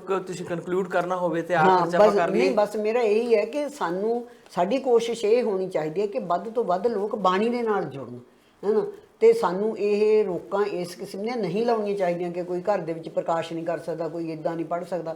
ਇਦਾਂ ਹੀ ਮੈਨੂੰ ਇੱਕ ਬੀਬੀ ਨੇ ਕਿਹਾ, ਕਈ ਡਾਕਟਰ ਸਾਹਿਬ ਜਦੋਂ ਮੈਂ ਕੀਰਤਨ ਕਰਦੀ ਹਾਂ ਮੈਨੂੰ ਹਮੇਸ਼ਾ ਕਹਿੰਦੇ ਤੇਰੇ ਤਲਫਜ਼ ਨਹੀਂ ਠੀਕ। ਮੈਂ ਉਹਨੂੰ ਕਿਹਾ ਵੀ ਤੂੰ ਕਰਦੀ ਹੈ ਗੁਰਦਾਸਪੁਰ ਨੂੰ ਬਿਲੋਂਗ, ਹੈ ਨਾ, ਵੀ ਮੈਂ ਕਿਹਾ ਮੇਰੇ ਮਦਰ ਇਨ ਲਾ ਵੀ ਗੁਰਦਾਸਪੁਰ ਜ਼ਿਲ੍ਹੇ ਦੇ, ਤੇ ਉਹ ਆਪਾਂ ਜਿਵੇਂ ਗੁਰ, ਅਸੀਂ ਮਾਲਵੇ ਵਾਲੇ ਹੋਰ ਤਰ੍ਹਾਂ ਗੁਰ ਬੋਲਦੇ ਹਾਂ, ਜਿਹੜੇ ਉਹ ਰਿਆੜਕੀ ਵਾਲੇ ਥੋੜੇ ਜਿਹੇ ਰਿਆੜੀ ਗੌਰ ਕਰਕੇ ਬੋਲਦੇ ਆ। ਮੈਂ ਕਿਹਾ ਇਸ ਗੱਲ ਤੋਂ ਤੈਨੂੰ ਆਬਜੈਕਸ਼ਨ ਕਰਦੇ ਨੇ ਵੀ ਤੁਸੀਂ ਇਸ ਤਰ੍ਹਾਂ ਥੋੜੀ ਜਿਹੜੇ ਇਲਾਕੇ 'ਚ ਬੰਦਾ ਰਹਿੰਦਾ ਜਾਂ ਜਿਸ ਮੁਲਕ 'ਚ ਰਹਿੰਦਾ ਉਹਦਾ ਲਹਿਜ਼ਾ ਉਹਦੇ ਵਿੱਚ ਆਉਣਾ ਹੀ ਆਉਣਾ। ਮੇਰਾ ਸਿਰਫ ਕਹਿਣ ਦਾ ਇਹ ਹੈ ਕਿ ਸਾਨੂੰ ਗੁਰੂ ਸਾਹਿਬ ਨੇ ਜਿਹੜਾ ਬੰਦਾ ਬਾਣੀ ਦੇ ਨਾਲ ਜੁੜਿਆ ਹੈ, ਜਿਹੜਾ ਸ੍ਰੀ ਗੁਰੂ ਗ੍ਰੰਥ ਸਾਹਿਬ ਨੂੰ ਪੜ੍ਹਦਾ ਹੈ, ਉਹ ਨੈਰੋ ਮਾਈਂਡਡ ਨਹੀਂ ਹੋ ਸਕਦਾ। ਕਿਸੇ ਵੀ ਕਿਸਮ ਦੀ ਸੰਕੀਰਣਤਾ ਜਿਹੜੀ ਹੈਗੀ ਆ ਉਹਦੀ ਗੁਰੂ ਗ੍ਰੰਥ ਸਾਹਿਬ ਦੇ ਵਿੱਚ ਕਿਤੇ ਆਗਿਆ ਨਹੀਂ ਦਿੱਤੀ ਹੋਈ ਹੈਗੀ, ਹਉਮੈ ਦੀ ਕਿਤੇ ਕੋਈ ਆਗਿਆ ਨਹੀਂ ਦਿੱਤੀ ਹੋਈ ਹੈਗੀ।